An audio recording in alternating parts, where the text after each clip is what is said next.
Welcome back, guys, to the Bear Podcast Show with me, Sean Scullion, aka the Handsome Stranger, Owen Mallon, aka the Bear, Aidan, the face for radio behind the scenes, and today we are joined with Father Paddy McCafferty.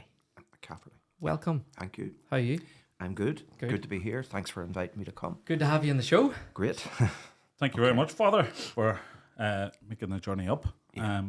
We just before we get going, and we've had a conversation outside. Mm-hmm.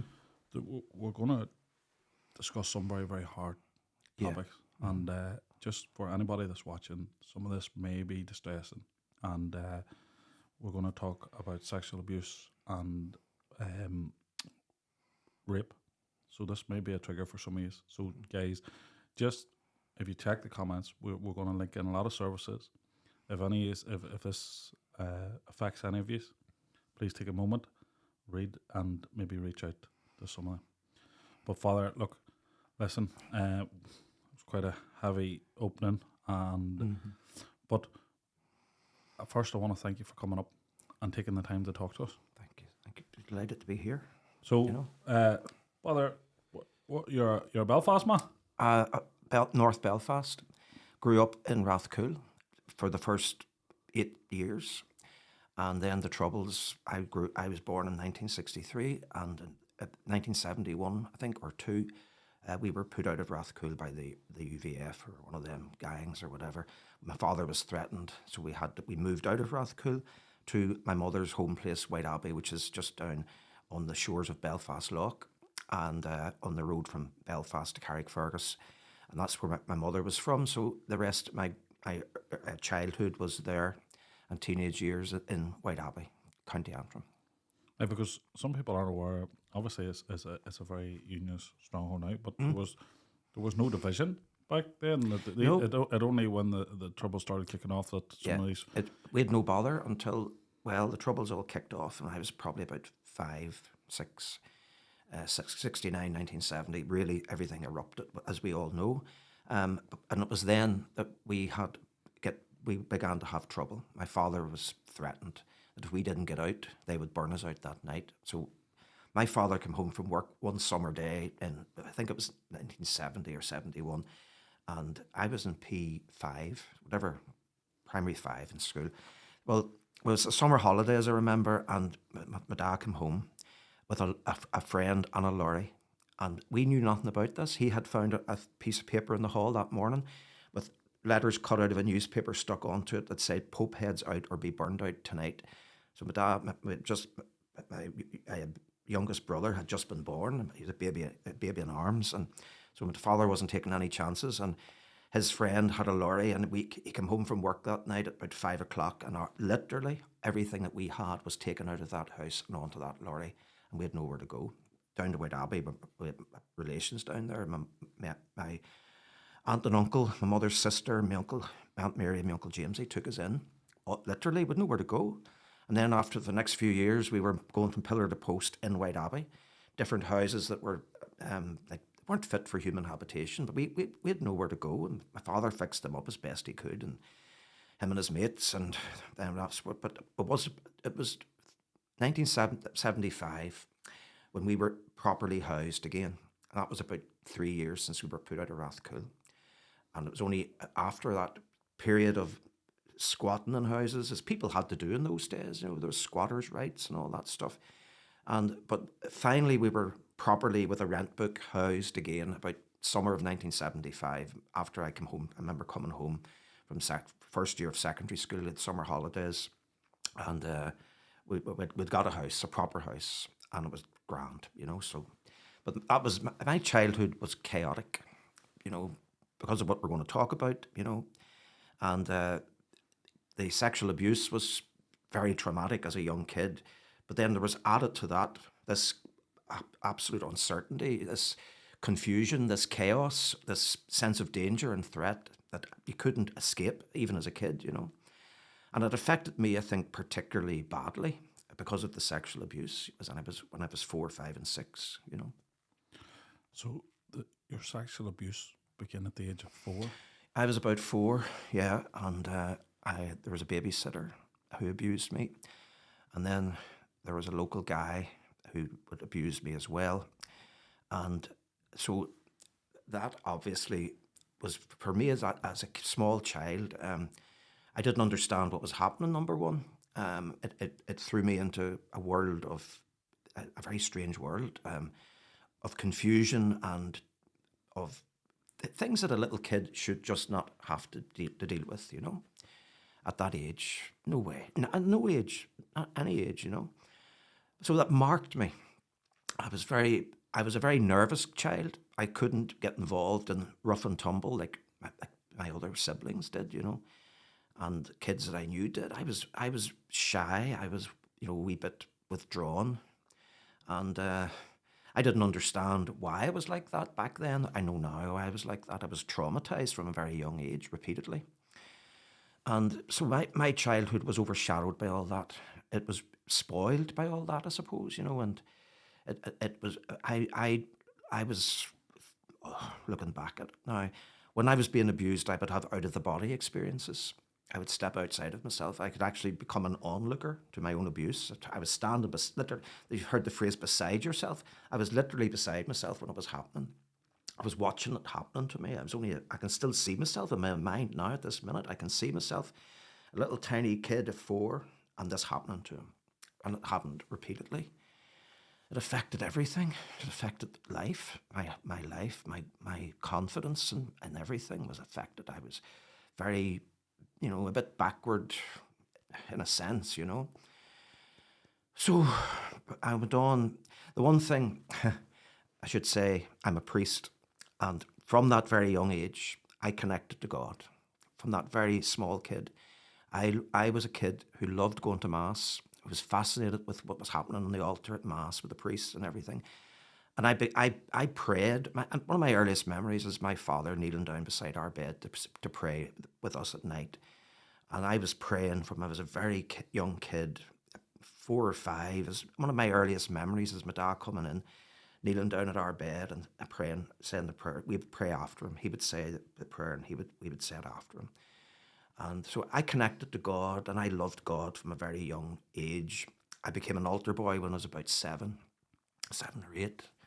I loved going to Mass. I loved serving Mass, and I wanted to be a priest already because I felt that was what I was to do in life, was to be a priest. And so growing up, I was, affected and traumatized, but I got strength from God, from the church, and believing in God and going to Mass and being an altar server and everything.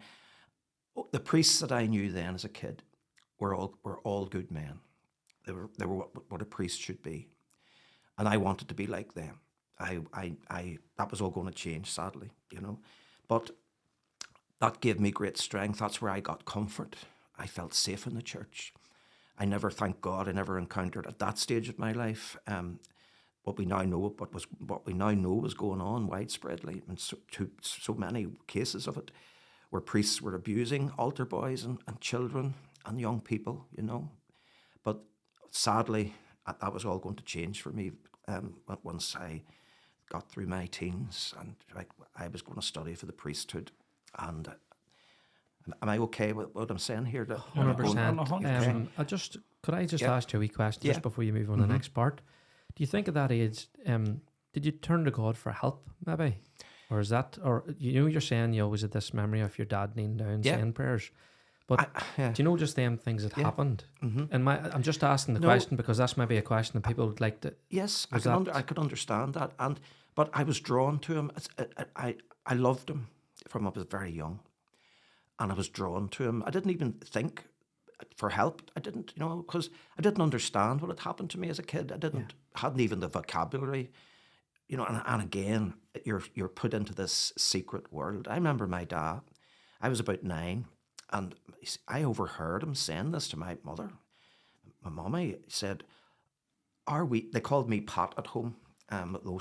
I get called Paddy and Pat, But they said, I heard him saying to my mommy, she didn't like you calling her ma, our wee Pat is carrying all the worries of the world on his wee shoulders.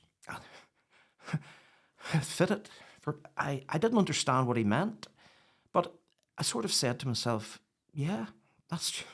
And I didn't know why, really. I didn't understand why, you know.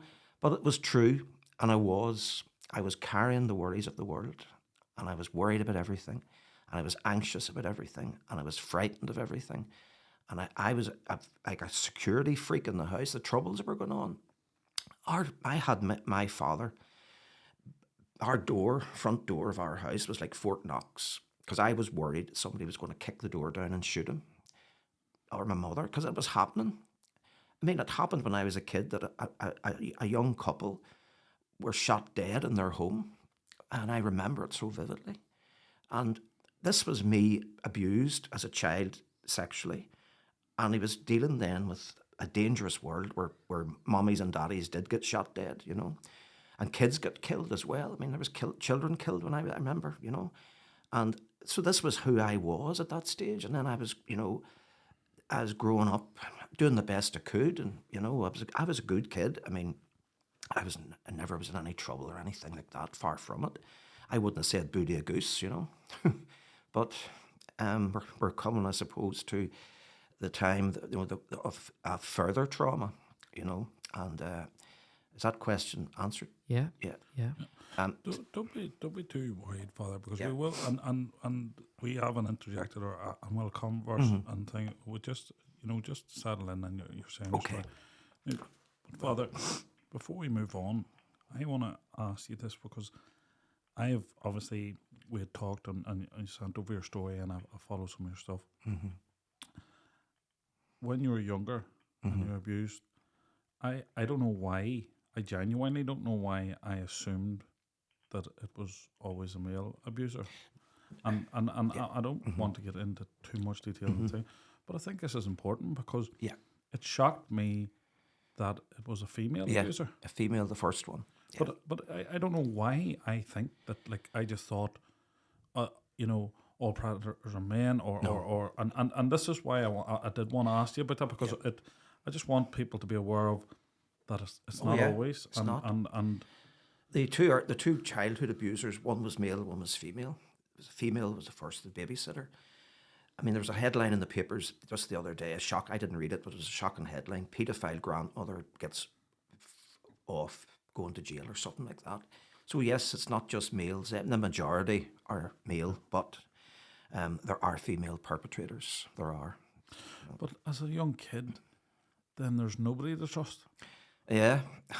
You know, like, I don't mean, like, you know, don't trust men, don't trust women. No, you have to be vigilant.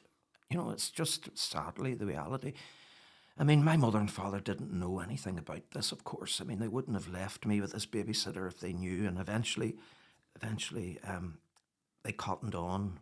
She hurt my sister by swinging her and actually broke her arm when she was only 3. And my mother came home and my sister was screaming in pain. And this one didn't even say, you know. And my mother had to take the child to and I can still see her sitting up on the gurney thing in the hospital and plastering her arm and her crying. And then that was the end of it. She never got near us again after that. She was, you know, I tried to find out her, I know her name. I wouldn't say her name, but I know her name.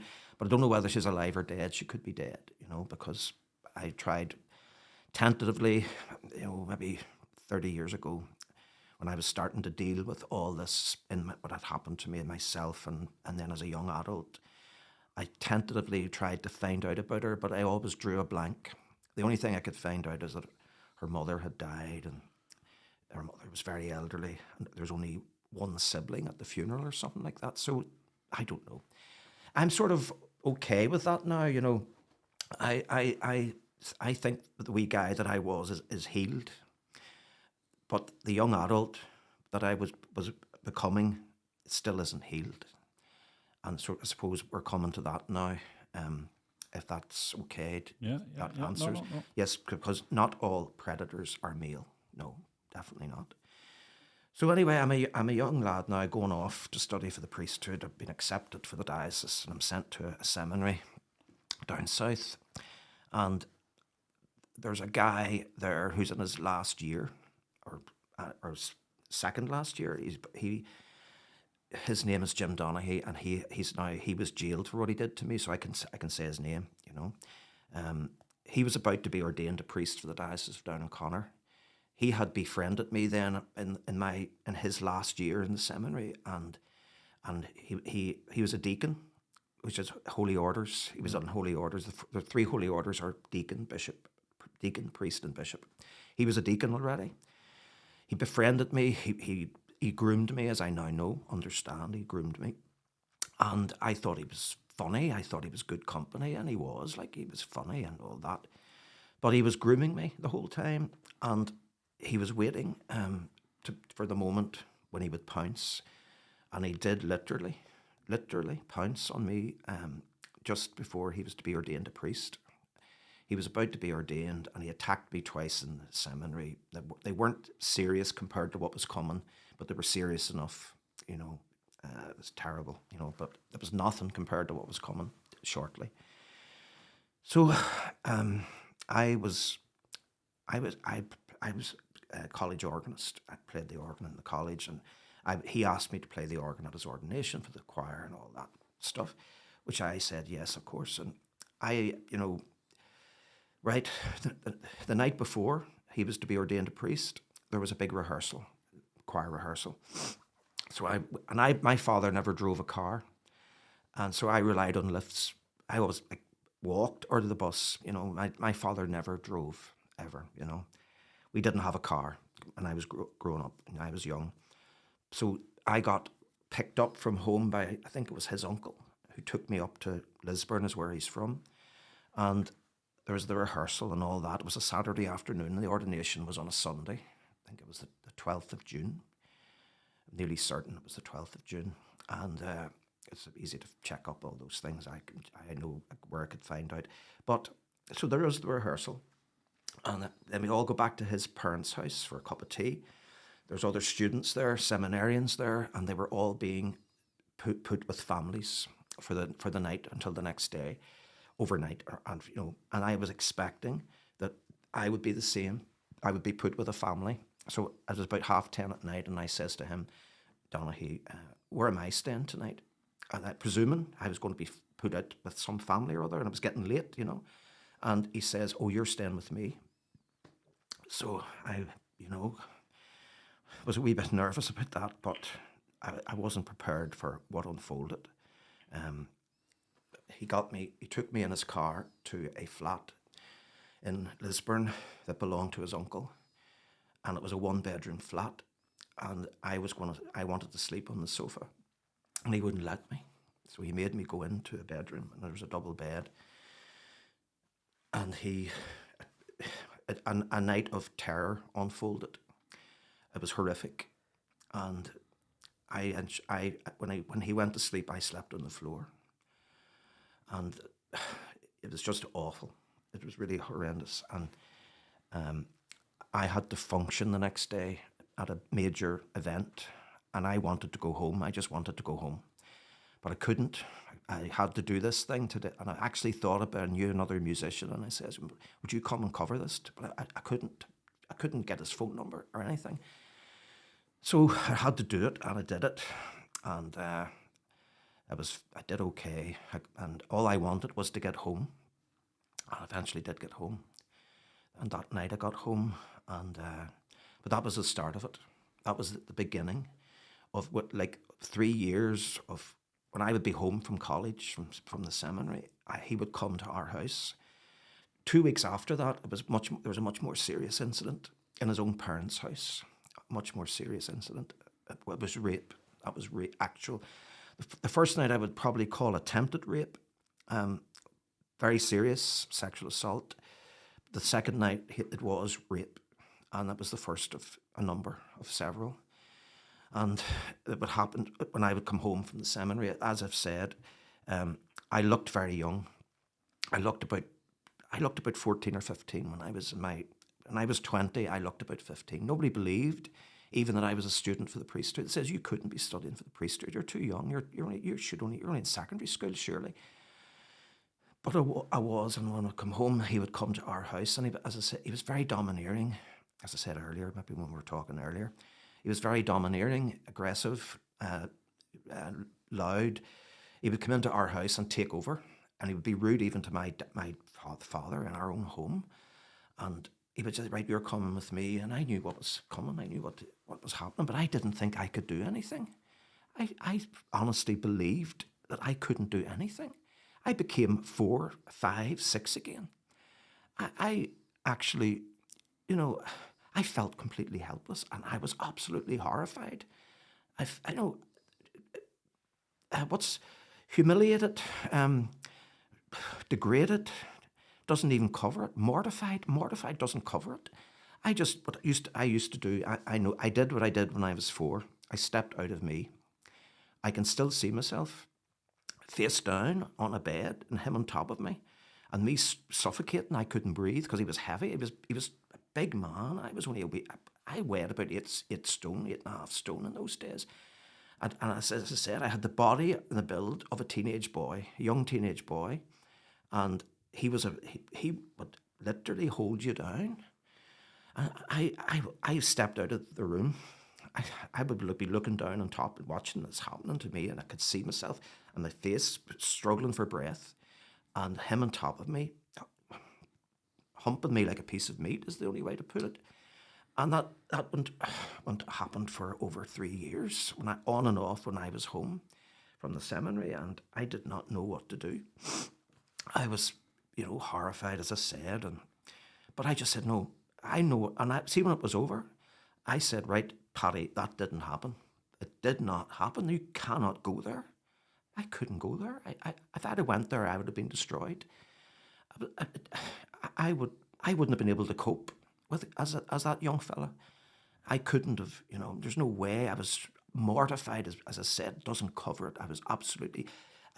My mind was blown by it, and I just said, right, you have to survive, and you have to get through your life, and you can't you can't even think about that.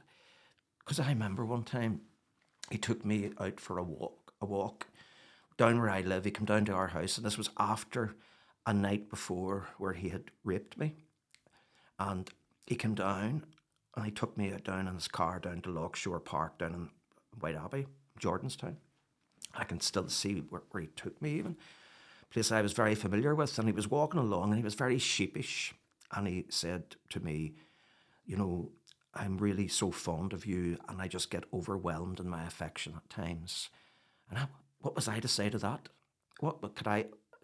You raping a young lad like me is you're overwhelmed in your affection.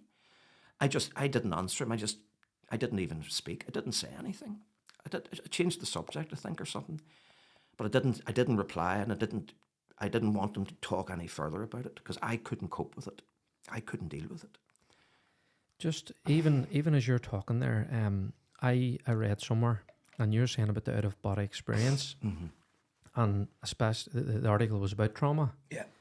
And it was that people that have been in that situation with trauma. Yeah. There's 3 things. It's fight, flight, Yeah. or freeze. Yeah. And freeze is what you're talking about. Exactly. So in my head, even as I would hear things like that, Yeah. I was like, right, if that happened to me as a 6-year-old, if I seen that person again, he would be getting it. Yeah. Yeah. But you don't. It takes you back to being your 4-year-old. It does. Yeah. And to you actually freeze. Yeah. That That's what you I did. can't move. That yes, you're an older person. Yeah. They're also an older person. Yeah. But you're back till where you were at that stage. Exactly. And that's just as you were talking there. That's the 3 things I was thinking about. That's the fight, exactly. flight, or the freeze. You're 100%, because I did freeze, and I literally froze. I inwardly froze. My emotions froze. I couldn't feel anything. I had to pretend it hadn't. I literally had to say, Paddy, that did not happen. What just happened to you there didn't happen. You can't go there. So I got frozen inside, and I couldn't feel anything. I cry now, but I couldn't cry then. I was very, I got through. I just had to get through. And it went on, as I say, for about 3 years, maybe into the 4th year. But it stopped when I got kicked out. That's another thing. Because this was happening to me, I was starting to go out with my friends at home to discos and was courting girls and having a few drinks and stuff like that. Just because I said, I need to feel normal. This is not normal. Couldn't just happen to me, and it's not normal.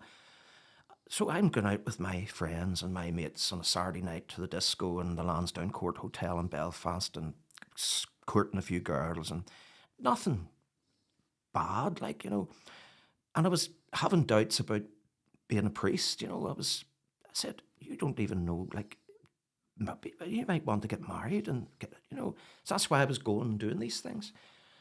But I got reported to the parish priest, who reported me to the bishop, and the bishop sent for me, who was at that time Cathal Daly. He's dead now, and he tore strips of me. He said to me that I was immature, that I need to prove to him that I was a man, and go and get a job. And I was kicked out. And while I was out that year, I was at Donaghy's mercy. He had me at his mercy. And he said, and I still wanted to be a priest. I just was on total confusion. My life was in total chaos and utter confusion because of what he was doing to me. But I still wanted to be a priest.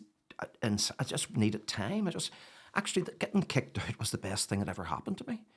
It was the best thing that ever happened. I did get a job, but I was at his mercy. That was the only dark side. He could come down when he wanted then, And he said to me, I remember saying, you play your cards right, and I'll make sure you're back in September. And you can imagine what play your cards right meant, So, anyway, the year went on.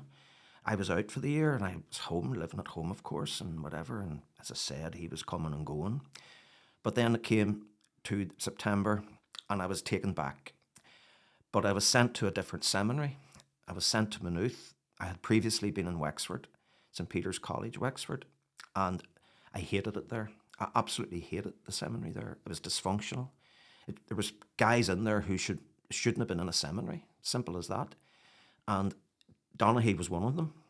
Although he was finishing, when I started, he was coming to the end of his time, and he got ordained, and he was a priest. This is the very important distinction. I wasn't a priest.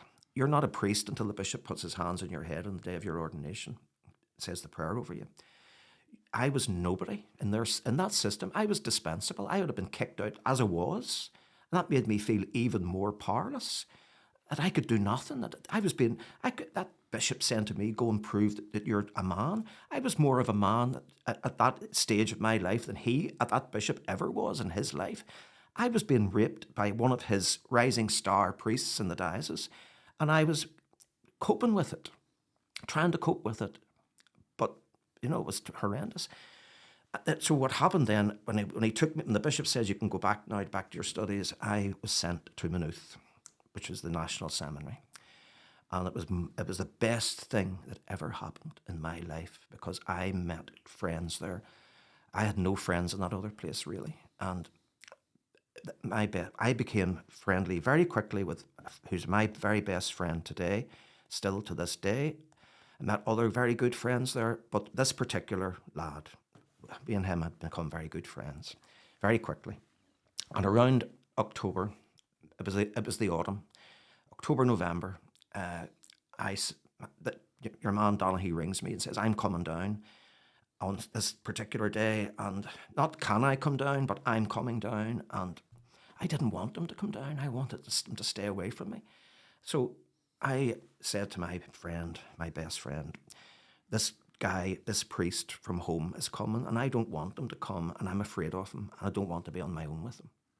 And we arranged that he would come along, my friend would be watching from a distance when this guy would take me for a walk wherever he was going to do and walk, and my pal was watching, and he came just as if by chance. And I says, here, this is my friend here. And I introduced Donaghy to my friend. And Donaghy went to shake my friend's hand, and my friend wouldn't shake his hand. He just eyeballed him, looked him up and down, and Donaghy got very jittery and jumpy and nervous and agitated. And my friend just kept eyeballing him. And I was delighted. And so the next thing, Donaghy makes an excuse. I've just remembered I need to be somewhere at a certain time. And he disappeared. He skedaddled. He bailed. And I never, ever had trouble with him again. That was the end of it. It stopped. He never came near me again. But I was okay. I went on with my studies. I got ordained a priest.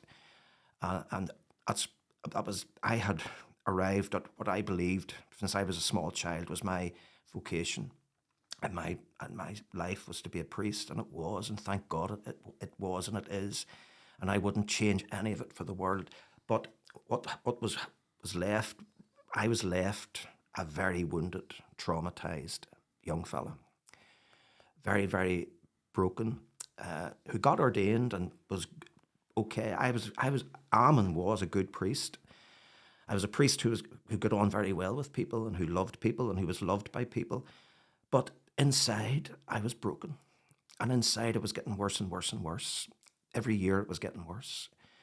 I mean, I started, shortly after I started to be abused by Jim Donaghy when I was a young seminarian, I developed an eating disorder. Because after one incident, I got physically sick. And when I got physically sick, I felt better. So I started vomiting. I hope this isn't too gross or graphic, but it is what it is, you know. I developed bulimia. Most of my food I threw up. And that made me feel better. And that went on. I was self-harming, cutting myself, punching the legs, leaving bruises on my legs and cutting my arms, and couldn't sleep properly. Couldn't sleep in a bed. Couldn't sleep in a bedroom. I had to sleep on the settee with a light on and the TV on. Didn't feel safe. I would lock myself in a room. You know, I was hyper. I was anxious. From my late 20s, I was on antidepressants for an anti-anxiety. My doctor, when I used to go to him, he was great. He was a brilliant man. And he used to say to me, "Father Pat, you're coming here and you're like a hunted animal." And that's what it felt like, you know.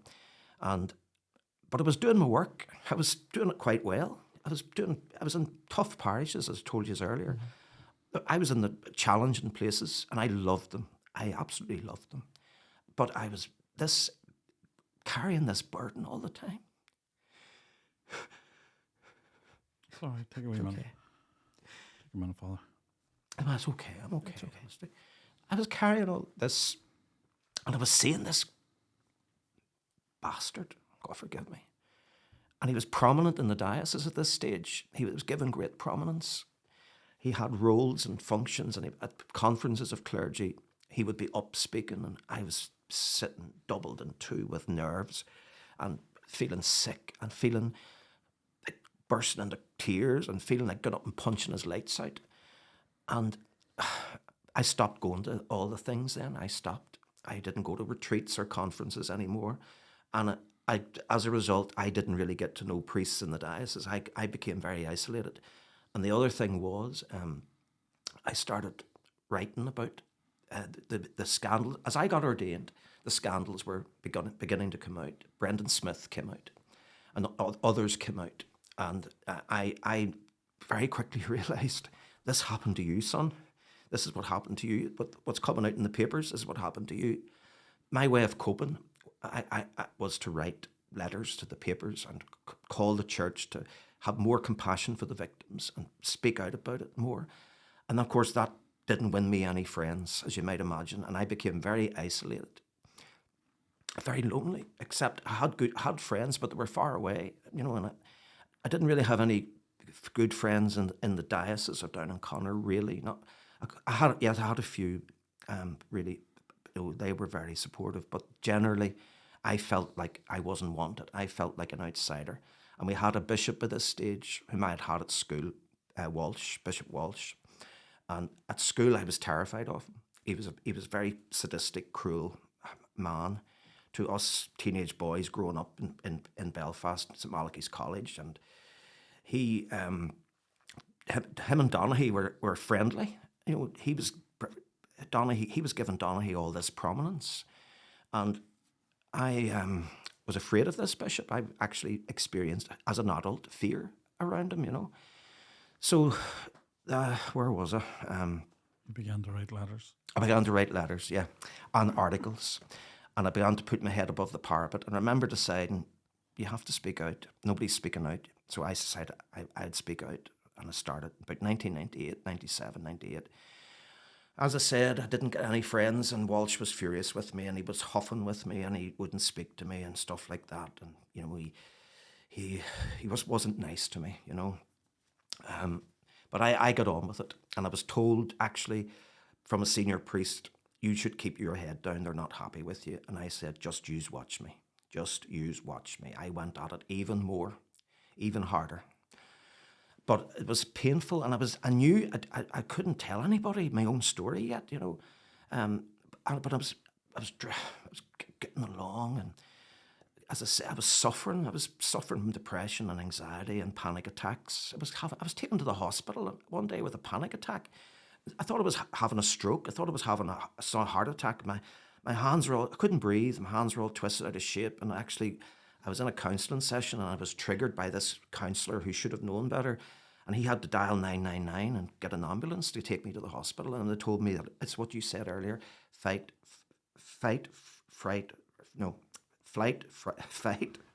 or what's the other? Fight, flight, or freeze. Freeze. Well, this is exactly it.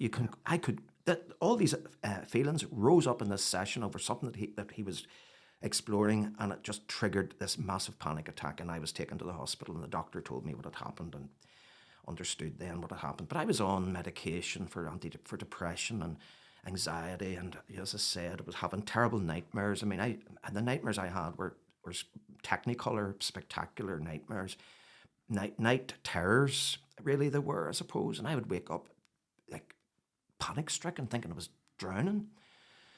And it rumbled along. This bishop, to the year 2002, I was coping. I actually went and confronted Donaghy.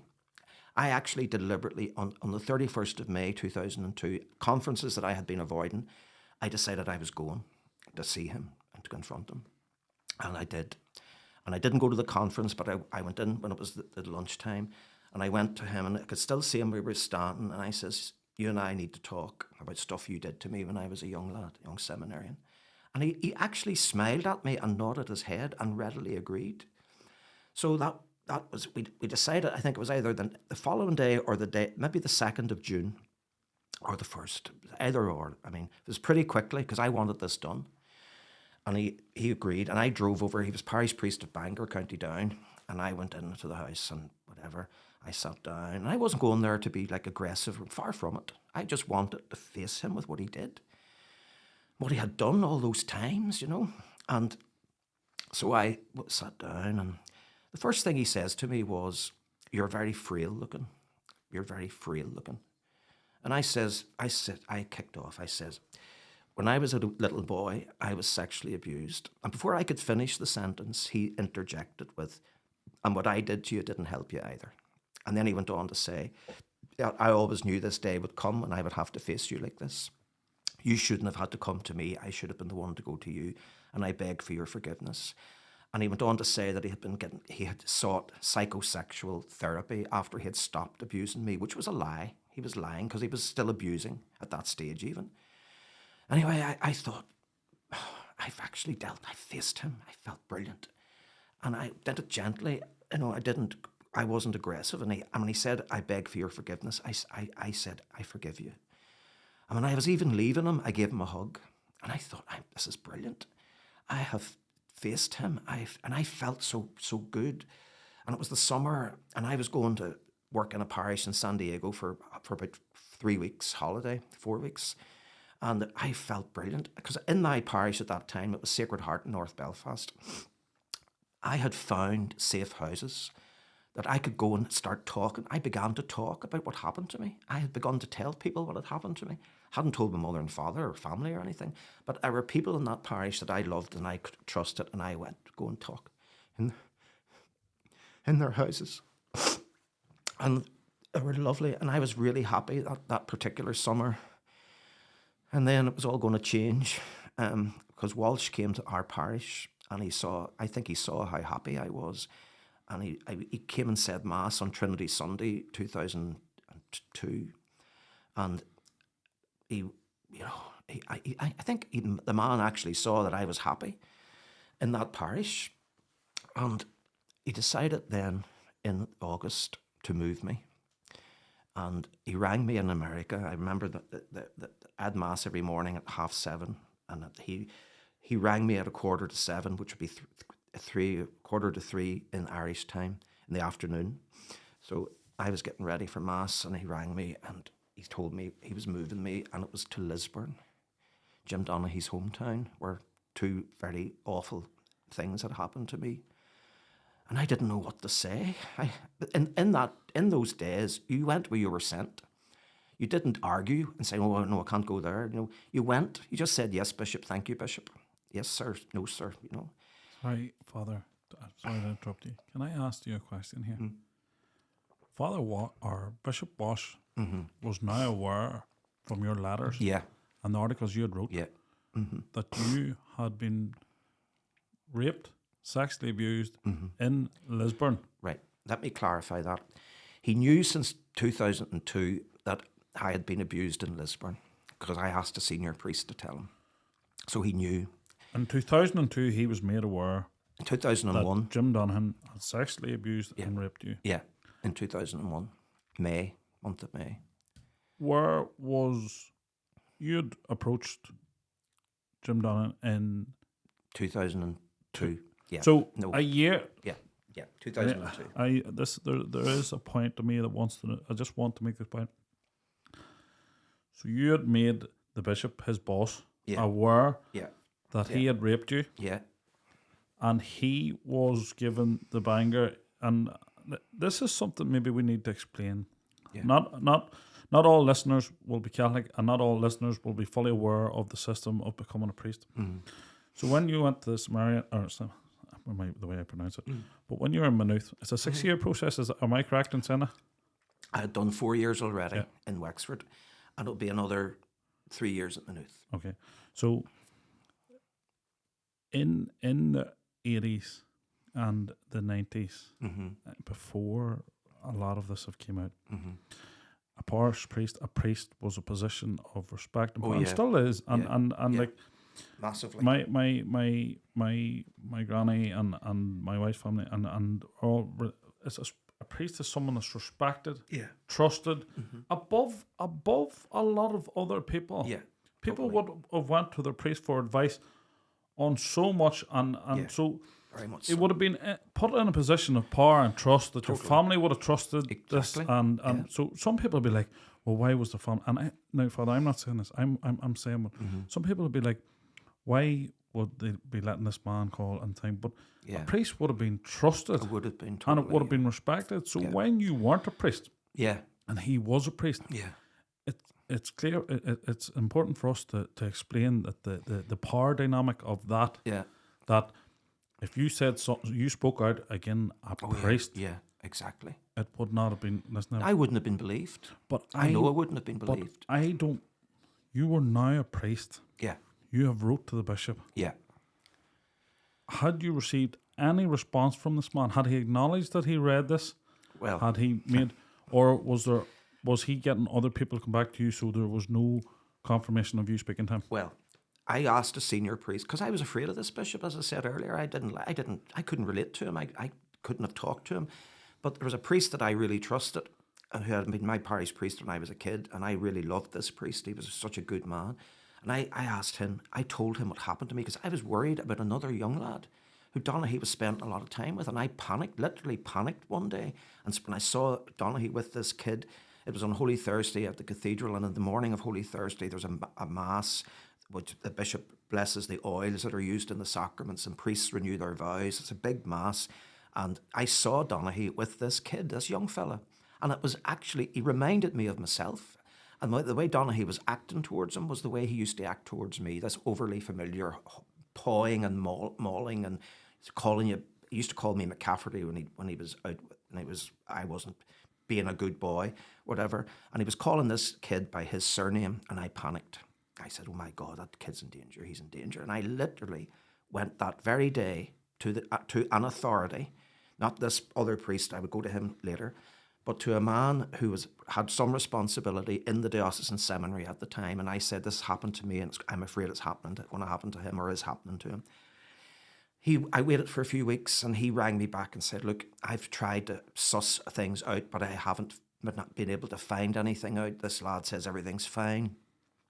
So he then suggested to go to a more senior figure, and I thought immediately of this priest that I was revered since childhood.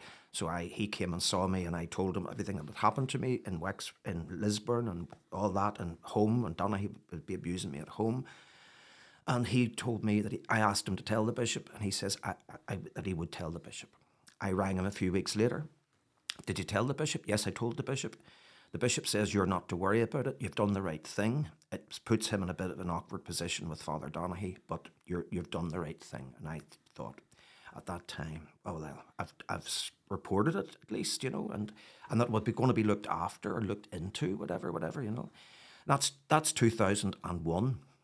It's in 2002 that I go to confront Donaghy, and I am very happy when I've done so. And then I come back and I'm in America. It's 2002, and Walsh decides to move me to Lisburn. And he later would deny, you see, that the priest told him. But I know the priest did tell him. And he's lying when he says the priest didn't tell him. Lying through his teeth. And I know for a fact that priest told him. And because he later confirmed that when I was off, he moved me to Lisburn. I was crushed. I didn't know what to do. I said, how am I going to survive here? Everything was triggering me. The church was triggering me when I was in St. Mass, looking up at the gallery where the organ was, because I had played that organ the night after being raped by him in that flat. And everything was triggering me, and his relatives were all there. I was visiting one of his elderly family members, bringing Holy Communion for the First Friday tour, and she would talk about him, and I would cringe. I would want to run, and his people were there, and they were good people. There's nothing wrong with his people, and there was nothing to do with them. But his father was inviting me all the time to come and visit him and his mother. I couldn't go. And I lasted until Christmas. And I remember it was the day that Cardinal Law in Boston resigned. It was December the 13th, yeah. Friday the 13th it was, I remember. I was at Sprucefield, you know, the shopping place, and there was a B&Q or home base there at the time. And I was in there to buy Christmas lights, and I saw a kid with his mummy and daddy, and he was about 4, 5, when I first was abused. And he had Santas on his face, painted, and reindeers and Christmas trees, and he was obviously been at a Christmas party. And he was looking at the lights and all the Christmas displays, and he was standing there, and his mummy and daddy weren't far away from him. But he was looking, and the wonder on his face was just, I stopped, I looked, I saw this wee kid full of wonder. And then I said, imagine coming into his world and switching the lights off. Because that's what happened to me. That's what had happened. The lights were switched off when I was about 4. And then later, it was as if I had a broken leg. I've often described it. When Donaghy found me in 1983, and he jumped up and down on my already broken leg. He jumped up and down on it and broke it into pieces. That's how it felt. And so I was broken. I ran out of that shop. I sat in my car sobbing for ages. And I went home then, didn't get the lights. I went home, and I sat down. I remember sitting at the desk, and I decided, right, Cardinal Law covered up abuse in the Archdiocese of Boston, and he's resigned today for having done so. I'm going to write now an article, and I'm going to call for anybody like him anywhere else to get out, resign. So I did that. I typed up about 600-word article, and I emailed it to the Irish News. It was a Friday night. So it was the third Sunday of Advent. I was at a carol service, and I came in from the carol service about 10 o'clock, and the answering machine was flashing, and I pressed it. It was a journalist from the Irish News, and he left me his mobile number to contact him. So I gave him a ring, and he says, we're going to publish in full what you've written tomorrow. But I just want to ask you a question. Should the Cardinal Connell in Dublin resign? And he had been in trouble as well, and there had been an RTE prime time on him called Cardinal Secrets, where he had been sort of caught lying as well and covering up and stuff. And I just immediately said, yes, he should. I just said, yes, he should resign, And because I had seen a victim of clerical abuse in Dublin Diocese, very well-known person, a very good person. I know her, and she's a good, very good, and a friend, Mary Collins. And Mary had been on the news on Friday night calling for his resignation. And I thought to myself, Mary, if it's good enough for you, it's good enough for me. And I said, yes, he should resign. Well, I hung up, went to bed. My phone started ringing at about 5:45 in the morning. It was the BBC, Morning Ulster. It was one of the presenters, Wendy Austin or some of them, or Seamus McKeon or some of them. And they wanted me to go on air. So I agreed. I said, okay. And I got up and they interviewed me on the phone. But I was very emotional on the interview, and I actually said, they should get out. They're not fit. Get out. You shouldn't be there. You're not fit for office. And, you know, Connell, the headlines in the Irish News that morning, priest calls for Cardinal Connell to resign. That was the headlines. That's why the phone started. So, but I knew that I was really in bits. And so my best friend that I mentioned earlier, who saved me from Donaghy, he didn't know anything about this, and he saw it on the teletext, and then he rang me and said, we need to get you out of there today. And I couldn't even drive the car. I was in bits. And I got the train from Lisburn to Dublin, and my friend and another good friend picked me up. I was sitting in a hotel. We stopped for a drink, and I was watching myself on the 9 o'clock news, being interviewed. I didn't give an interview, but had old footage of me giving an interview about something else, and they were using that as the background footage for me giving, calling for a cardinal to resign in Dublin. So this was the third week of Advent. I stayed with my friend, but I was in bits. I was really in bits. But then towards the end of the week, it was one of those years when Christmas is not long after the Sunday. Maybe Christmas was on the Tuesday and the fourth Sunday of Advent was a Sunday. I said to myself, what am I hiding for? I'm going back to the parish. I'm not going to, have people thinking that because I said this, that I have been taken away or whatever, or sent away or something. I'm going back for Christmas. And I did. And I went back for Christmas, and I did okay. I got through Christmas. In fact, I did a very high-profile funeral of a politician's father who died, in one of my own sick that I was attending, and I did his funeral, and all the great and the good were there, And I got through okay, got through Christmas, but I went to the doctor on about the 2nd or 3rd of January 2003 now. And my doctor, as I mentioned earlier, he was brilliant. And he was so kind, and he knew my whole story. And he said to me, and he always called me Father Pat. He says, Father Pat, because I went to him for more stronger antidepressant maybe or something to help me, I didn't want to take any time off, but he said, I heard you. I was driving in when you were on the radio that morning, and I heard you. You were very emotional, and I'm worried about you. And I'm your doctor, and I'm putting you off sick for 3 months. I'm your doctor. It's doctor's orders, and I had to wave the white flag because I was exhausted and I wasn't well, and I did take the 3 months off. And I went down to my best friend and stayed with him. He looked after. I was having a nervous breakdown. I was actually having a nervous breakdown, and I had to tell my mommy and daddy and my family. And that was a very hard thing to have to do. And they were heartbroken, obviously, But also, I wrote to Walsh. I sat down on the 17th of February 2003, and I wrote a handwritten letter to him. And I said to him very clearly, I was sexually abused as a child by whatever. I was also sexually abused by Father Jim Donaghy when I was a young seminarian. I asked the priest that I mentioned, he was a canon of the diocese, to tell you this in May 2001, so I presume you know what I'm talking about. And I sent it off by registered post, and I was told he would receive it on the 19th of February. So he got it, but there was no answer. He never answered me. He did not lift up the phone to say, Paddy, what's this all about sexual abuse by Jim Donaghy? He didn't. And I then, because I was having a breakdown, I knew that I needed help.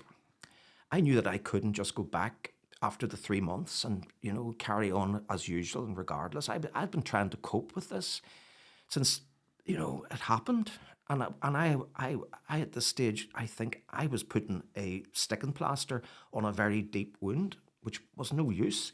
So I found through the good offices of a good friend of mine, who was also a victim of sexual abuse in his family, and was also a priest and who had been on the missions and had been caught up in a very traumatic situation in the missions.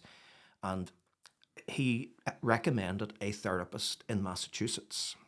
And I emailed this therapist, and I gave him an outline, and he emailed me back and said, we'll arrange a telephone call, a call on the phone. We talked for a good while on the phone, and he says, I'll help you, of course. And he had great expertise in the area. But he said, you're obviously going to have to get the permission of your bishop, and they will have to fund this because it's $10,500 a month. There was no way. I couldn't have even had 1 month.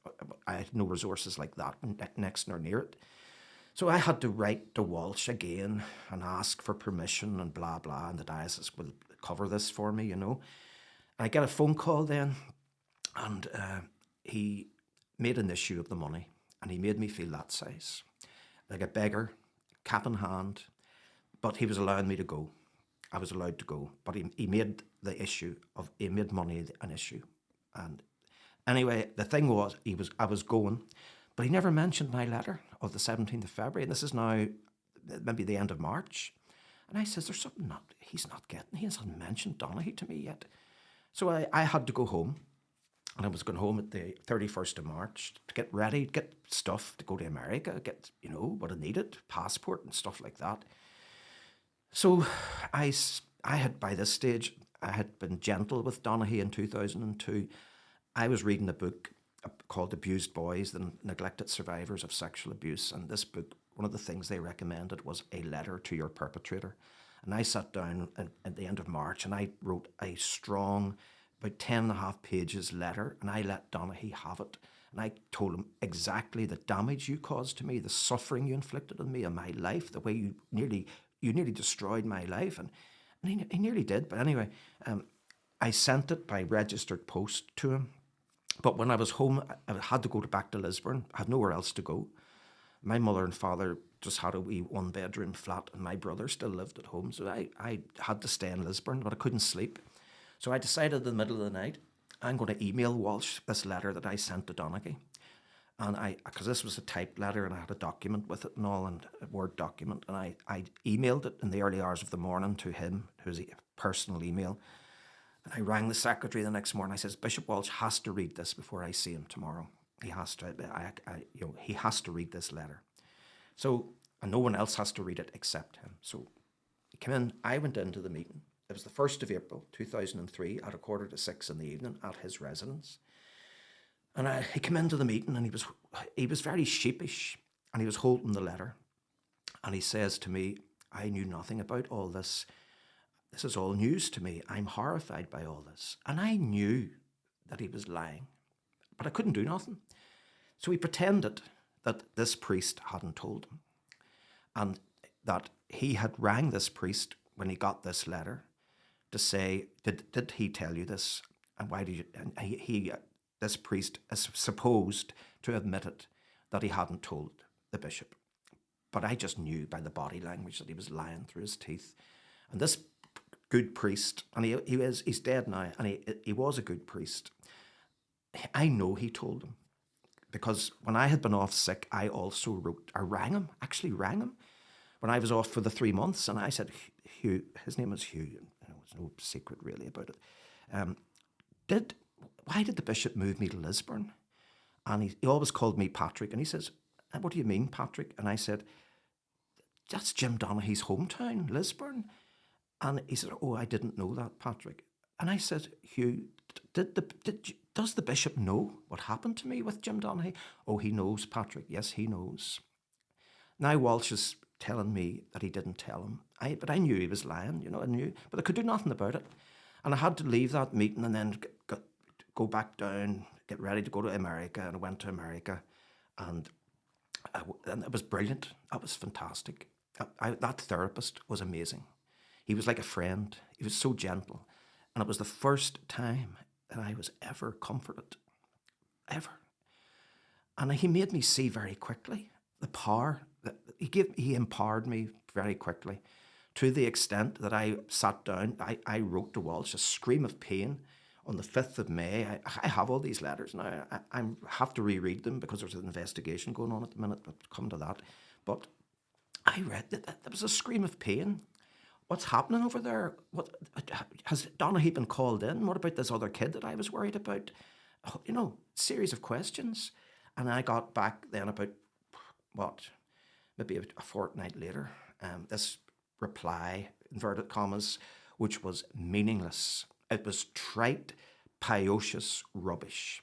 I have prayed for you, and I pray that you'll have peace. And I said, you keep your prayers. I don't want. And I went straight. It was dated the 20th of May, and I got it on the 24th of May. I went straight to email, and I let him have it. I says, listen, if you think that is an adequate response to what I wrote to you on the 5th of May, you better think twice. And I threatened him basically that I was going to go public. So immediately, now he's known, I wrote to him in mid-February. Even if that priest hadn't told him in 2001, he has known since the middle of February that I had been abused by Donaghy. And he sat and never even responded to my letter. He never rang me. When he rang me, it was to make me feel that size about going to America and how much it was going to cost. And I had to really push the issue with him by that letter of confrontation to Donaghy. And he is still doing nothing until this is now the end of May. And when I threatened him, he swung into action. And he appointed a priest to investigate. It turned out to be a sham of an investigation. And I worked anyway. I was doing great in America, doing brilliant. I was in a parish. I was helping a wonderful priest. It was like heaven on earth. And I was working with this amazing therapist. He was brilliant. He was like a friend. He was so kind. And, you know, he made me realise, I said to Walsh, and by the way, it's not your money. How dare you talk to me about how much it's going to cost? There are dioceses being sued for hundreds of thousands. You're going to find that my therapist's fees are quite economical because I could sue you in the diocese. I never did, by the way. That wasn't what I was about. But anyway, he got the message. And I went from being all my adult life afraid of this man since I was 11 years of age, for him being afraid of me. And the tables were turned. And I was really calling the shots. And I have all those letters now. I mean, anyway, I worked through it. I come home at the end of September. And it was an amazing experience. And it was very helpful. And, you know, it was far from over. But 26th September, I came home. And I wasn't going to be able to meet Walsh until the middle of October. And because just the jigs and the reels, I was going places and he was different places, and I was going to Rome and going to Lourdes and so on. So finally, I met him on the 14th of October. And he came in again to the meeting, and he was extremely nervous. And he was holding a handwritten letter of about 6 or 7 pages, and his hands were shaking, and his voice was quaking. And he read me this letter, which is a disgrace.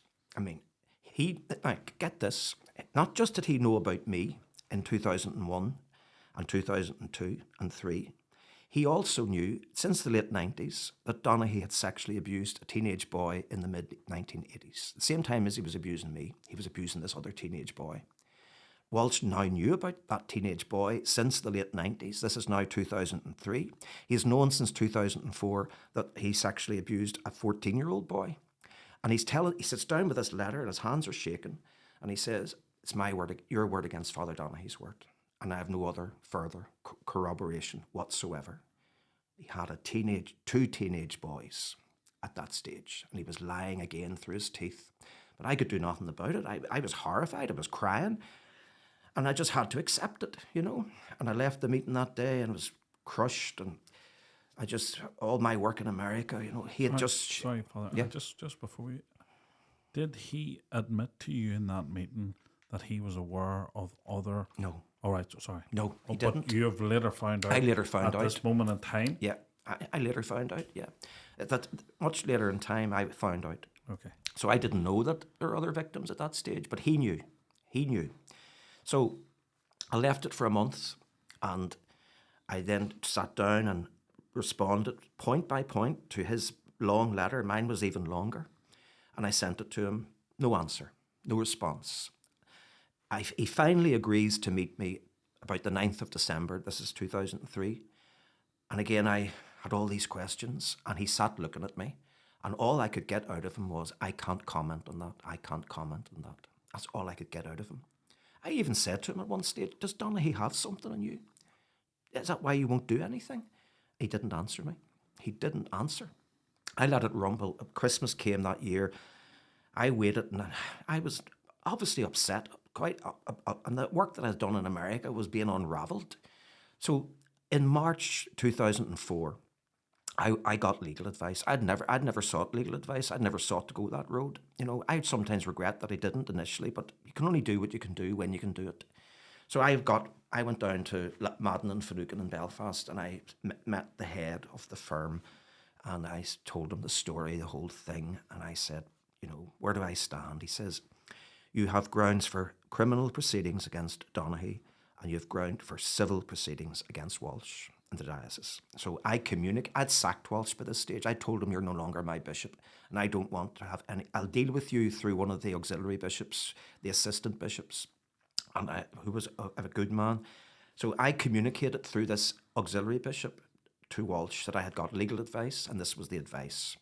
Now, he did add, the solicitor, the head of the firm, yeah, you have these grounds if you seek legal remedy, I think he called it, but prepare yourself for an ordeal, because they will try everything to destroy you. So I said, okay. I didn't tell Walsh that he'd said that, but I just communicated. I have grounds for civil proceedings against you and criminal against Donaghy.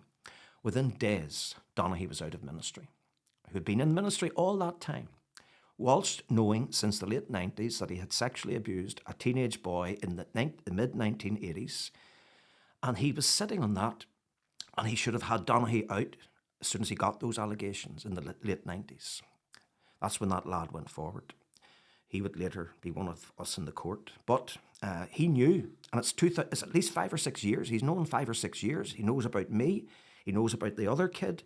And he just doing nothing until I got that legal advice. And that wasn't, he removed him from parish priest of Bangor, not on my stuff, not on the other 14-year-old stuff, but on this other kid that had been reported in the late 90s. And only then is he acting. So I thought to myself, right, you don't have to do anything now, you know, you don't have to go through this ordeal, as I thought, because he was removed from ministry and then the police were investigating. But lo and behold, in April 2006, 2 years later, the Public Prosecution Service in the north of Ireland decided not to prosecute Donaghy on these allegations. And the phrase was, due to insufficient evidence to secure a conviction. So he wasn't going to be prosecuted. Walsh comes out with a big statement, and poor Jim has been through all this trouble and stress and trauma, and you know, it's been a very hard time for him and his family and his parishioners and friends and brother priests, and there's great relief that there will be no prosecution. This is a man who knows all this other stuff and about me. So I was furious. I was absolutely furious. I rang Walsh actually and had a row with him on the phone, and I hung up on him in sheer frustration, and because he wouldn't. I said that statement should be retracted, and he says that's my statement. He dug in over it, you know. He battened down, you know, doubled down, and I was so frustrated and upset, and so he didn't reinstate him. I couldn't understand why he didn't reinstate him. If they've made this big supportive statement about him, why have you not put him back as parish priest? I now know why. Because in 2006 also, a 7-year-old boy, now a man, came forward and said he had been abused by Donaghy in 1989 on several occasions. So he wasn't put back into position because this little 7-year-old has come forward. I didn't know that at that time. Things rumbled along for another 3 years until I got a phone call in December of 2009 from a detective here in Belfast. And he said, he introduced himself and he explained that A victim has come forward of Father Jim Donaghy, and we have reason to believe that you may also have been a victim. And I told him, yes, I was. I was a victim. And I was on the phone with him for about 2.5 hours. And I told him everything from start to finish. And he, at the end of the conversation, he says to me, do you want to do anything about this?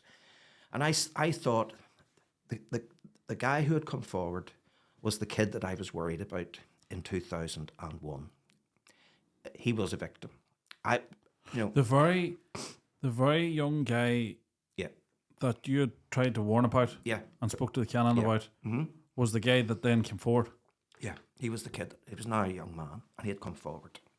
And I thought to myself, right, because the detective revealed the identity. This particular lad was only 14 when his abuse started. He has never waived his right to anonymity correctly, But I was told his identity, and I said, that's the wee lad you were worried about.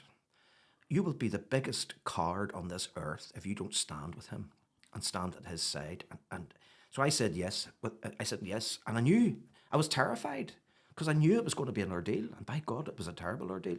But I says, no, you can't. If you can't leave him on his own to face this, you have to stand with him or you will never forgive yourself. And I wouldn't have.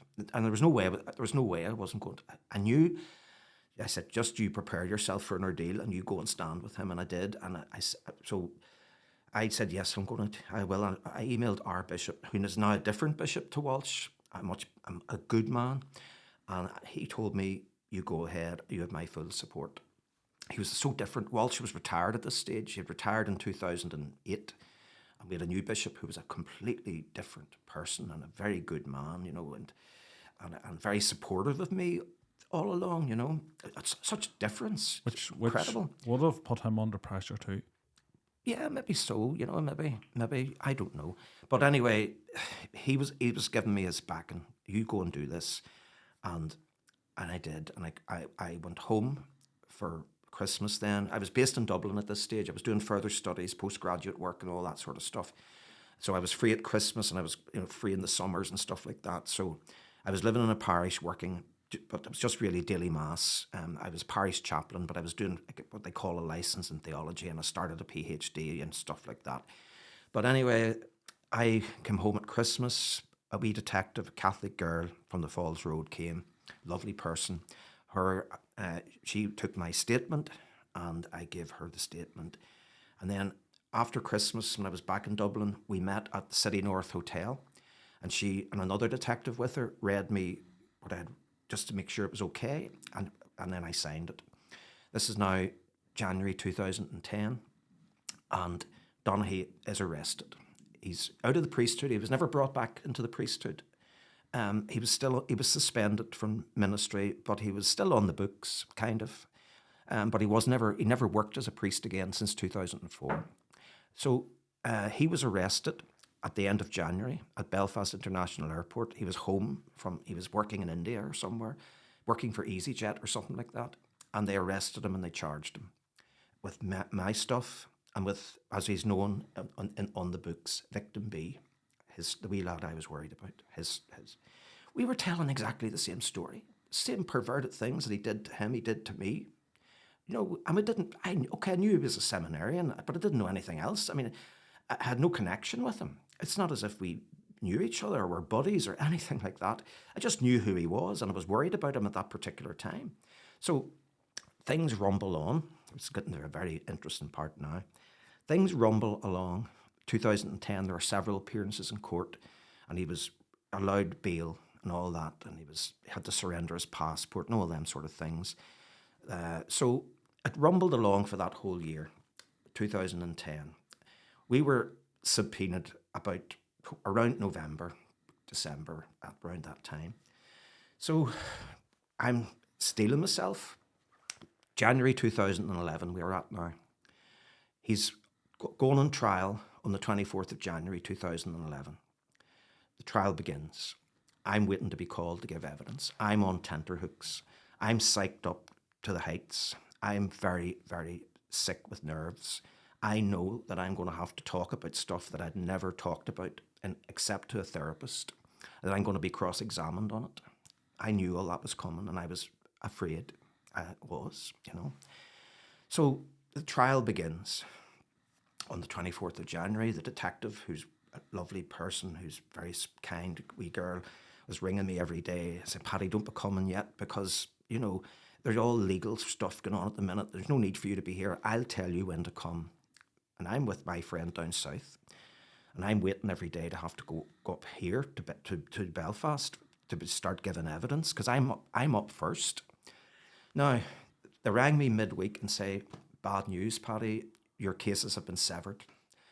It was the recommendation of the police and the Public Prosecution Service that our cases be held, these two cases held together as a single case because we were both telling the same stories that had happened to us, the same things that he did to both of us. He did them to the same, and we had no connection, as I said.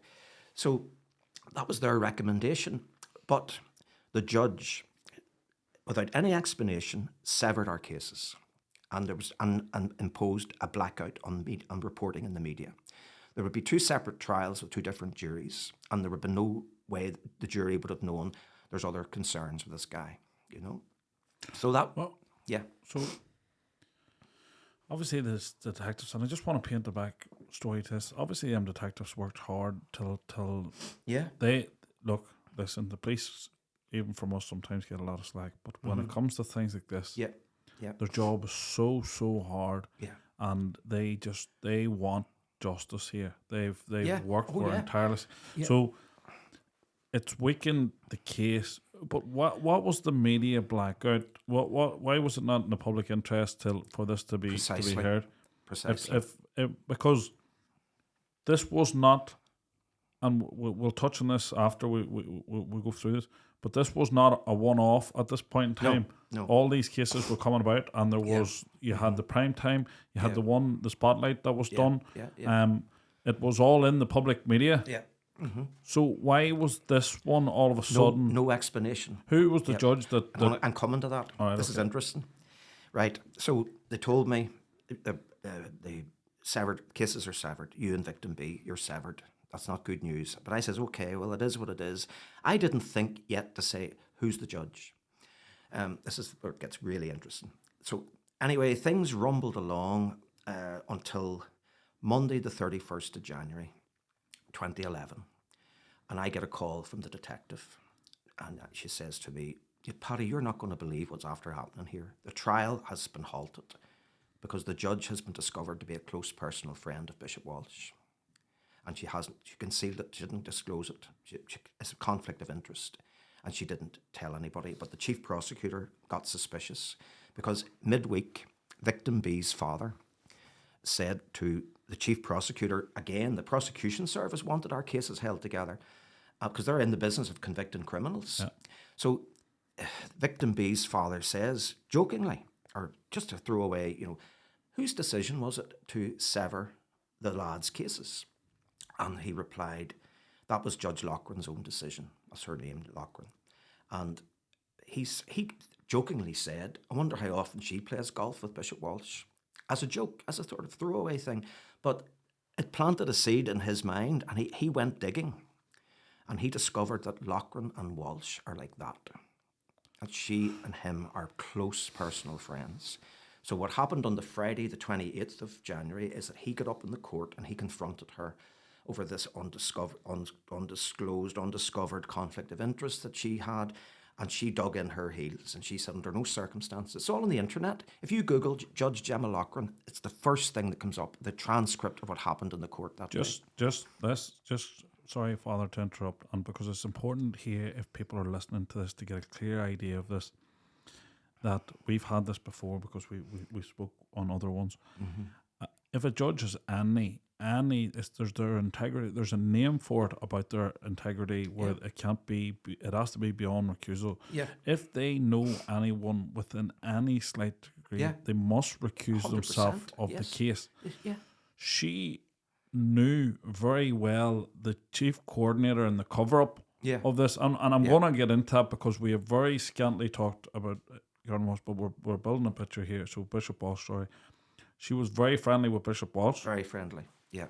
Who was the and people need to know this. So the Catholic Church is much like an army. There's ranks, and so you have a deacon, a priest, a bishop, an archbishop, a cardinal, and then pope.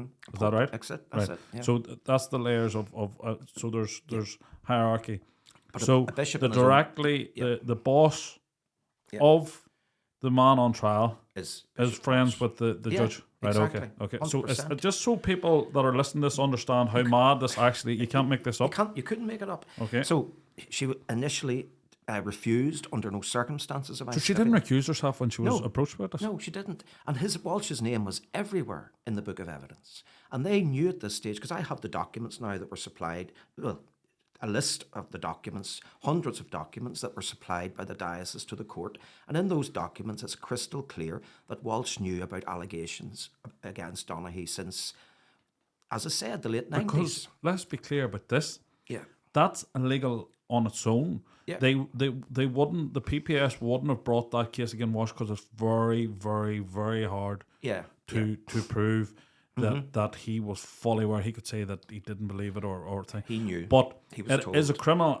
If you're aware of a paedophile, Yeah, exactly. and you have been told on this on separate occasions, and you have failed to act in a position of power like that, that's illegal on its own. So the police would have well documented him because they would have wanted to do him. Yeah. Knowing that their hands were tied. Yeah. Well, yes. So that was that. That was the weekend came. He did a bit more digging. He discovered how close she actually was to Walsh. And on the Monday, the 31st, he really faced her down in the court and told her that Walsh was a potential witness for the prosecution. And she immediately recused herself. Immediately. But the detective rang me. I said, who is the judge? I didn't think. I trusted the legal system to provide me with an impartial judge, us with an impartial judge. And then she said, Judge Gemma Loughran. I says, oh my God, I could have told you that last week if I'd have thought to ask or had the presence of mind. But I was so hyped up. I was so anxious I didn't even think, even when I was told our cases were severed, So it was even public knowledge to you that they were friends? Oh, I knew. I didn't know her personally, but I knew how close friends they were. I knew that. Dogs in the street would have known it, as all the clergy would have known it. She was very much, and I think also, and I've said this, I've been writing about this in social media publicly for about over a year. I have a suspicion that Donaghy, she knew him as well. Because I was told by that detective, she was sitting up in the dock near Donaghy. When she recused herself, he got into a panic. He was on a flap. And he was looking round, sort of, she's gone. What's that all about? You know what I mean? You know exactly what it was all about. I know, yeah. Like 2 and 2 makes 4. I am going to ask you more, but I want to hear how this continues because I have a lot more questions about Walsh, Donaghy and their thing. But so she's been recused. Yes, she's recused. But your case is still severed. Yeah, no, well... So her decision's been revoked then? What happened when we were left hanging until November. We were told several times... Just a year? Nearly a year, yeah. When I had recovered sufficiently from the shock of what Loughran had done, I wrote to the judiciary and whatever, the Attorney General complaining.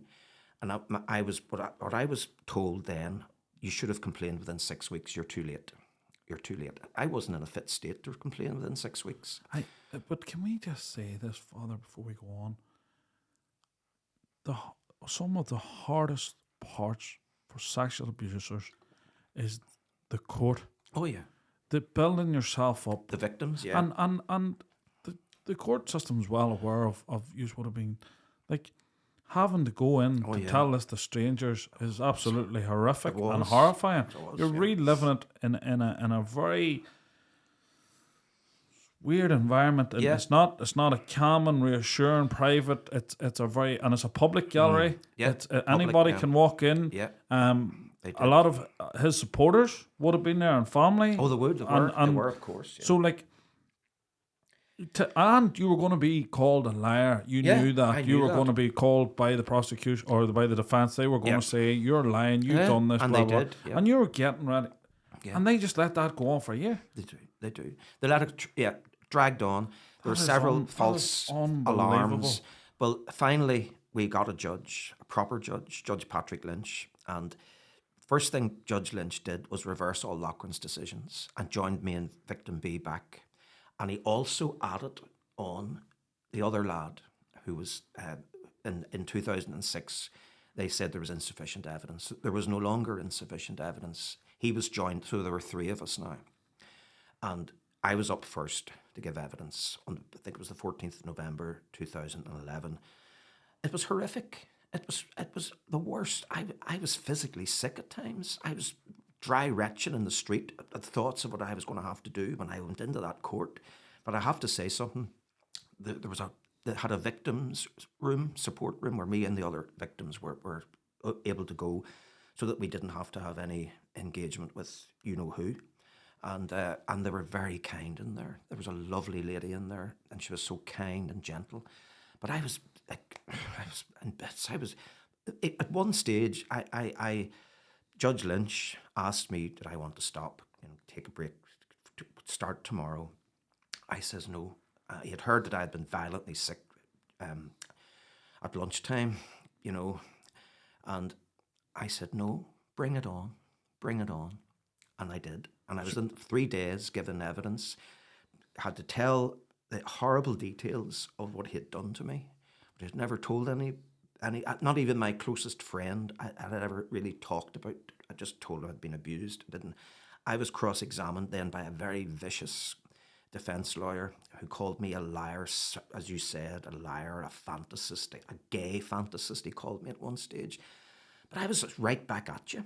I was telling the truth. I knew inside out what had happened to me, and he tried everything to mix me up. He tried to confuse me, but he didn't succeed.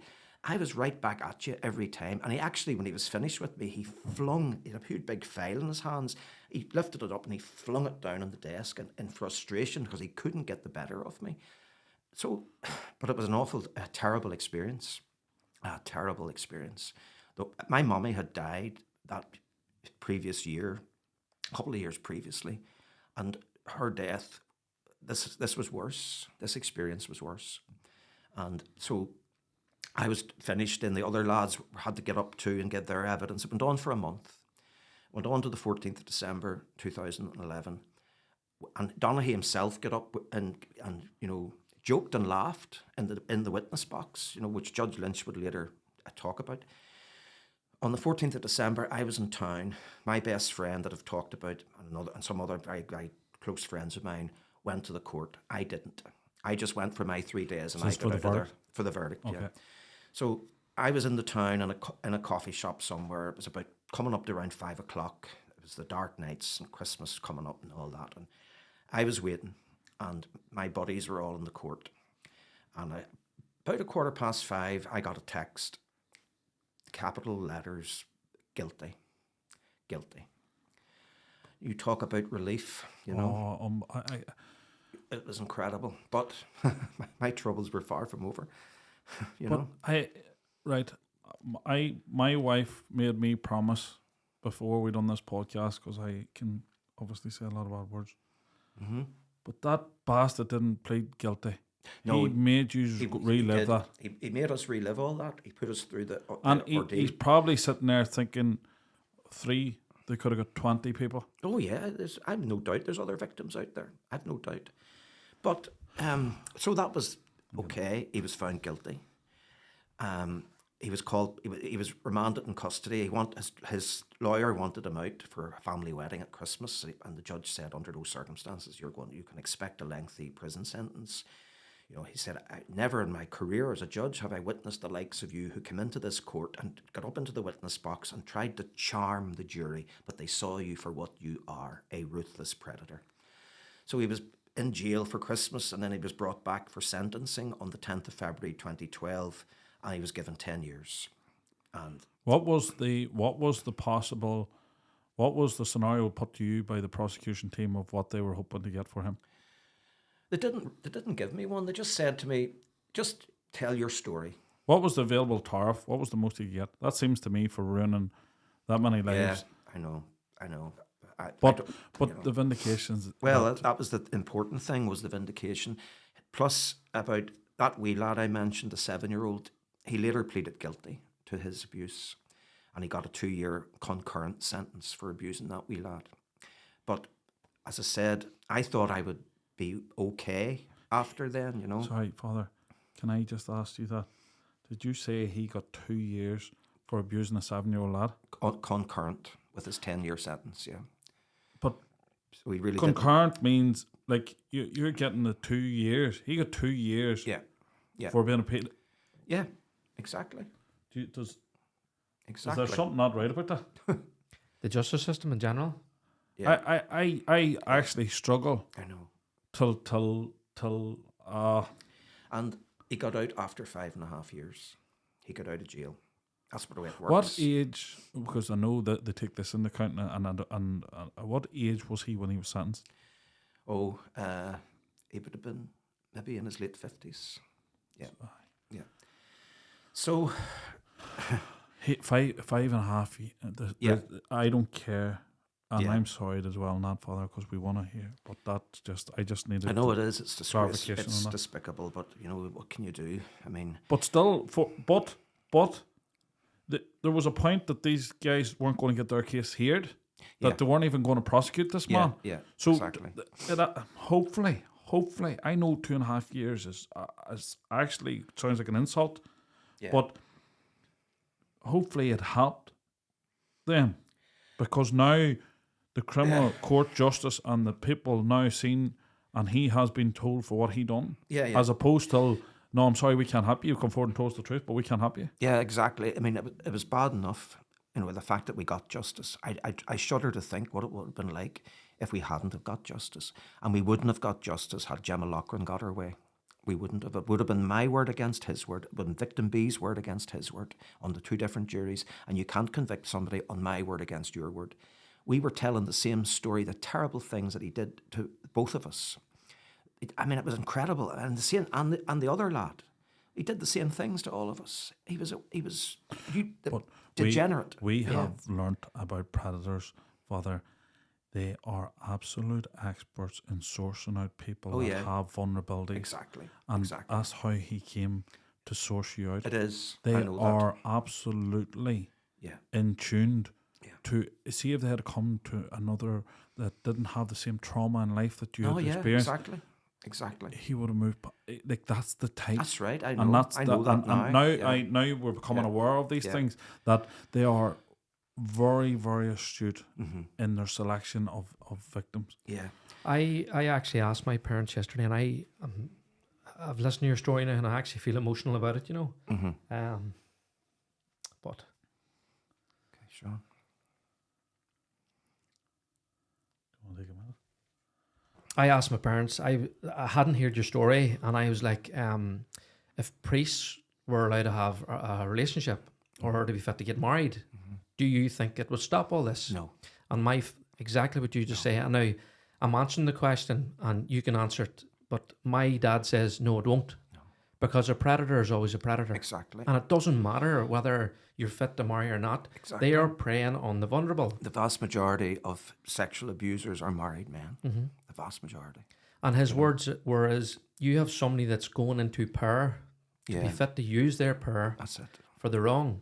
Yeah. And what they will say is that they're doing that in the Lord's name, which is even Which worse. is twisted. I know. Yes. Totally twisted. Yeah. And I never thought of it that way. Yeah. And I didn't know your story. Yeah. And even sickens me now Yeah. to even think about that. As in my head, I was just thinking, oh, if they get married, that will remove that. No, it doesn't. But hearing your story, That is a common thing, Father. Yeah. And I know it is, and you will know that. And I think, John, it was actually a good for a point that this is sometimes that people have come to this conclusion and think this is the fix that's there. But before that, we're not completely at the end of this ordeal, Father. Far from it. Right. Far from it. Because there's me and Sean sometimes get accused of being old school because we get angry when we hear things like this. I know. And we don't process the emotion right and ask the right things because we become shrouded in anger. And because we are two parents, two normal guys. We hear of a pedophile, an abuser. I'm here listening to your story, and I have a 4-year-old son. Yeah. Like The empathy that I have for you, and me sitting here thinking about my own son and my own daughter. Yeah, exactly. Yeah. Exactly. So sometimes, that's what I'm saying, sometimes we don't articulate very well because we get, we just get Understandable. angry, but I want to try and just continue on with the picture here because I have so many questions that I'm sure people would have, but before, I want you to, while we're still on your train of thought, I want you to tell us the rest of your story, and then we'll ask you some questions, if that's okay. Absolutely. Well, I thought, we got justice, and he's in jail. He was then dismissed from the priesthood by the Pope, obviously. I thought, you'll be okay now, but I wasn't. Far, far from it. I nearly died, literally. I was drinking myself to death. I was worse. I was worse than I ever was. I was 100 times worse. And I was put on a very strong antidepressant, which is, it was an antipsychotic. I shouldn't have been on it. I've subsequently been told. I was never psychotic. I was depressed, okay, and I had been on antidepressants in my late 20s. But this thing was something different altogether, this particular Seroquel, you call it. Well, I plunged into the depths, is the only way I can describe it. And I ballooned. I became twice the size that I ever was. In my whole life, I was never, an adult life, never more than 9.5, 10 stone, ever. I'm 5'5", and I was always my proper weight. I was as fit as a fiddle. I walked everywhere. I was a gym goer. I was, very healthy. And within a year, I've been putting on this tablet. I ballooned, and I couldn't do the things that I always used to do. And I thought it was stuck like that. And I eventually stopped taking that tablet. I threw it away. And I sort of got myself sort of okay-ish. But I said earlier, I was frozen inside. And now I was encased in this weight. And I was even more frozen.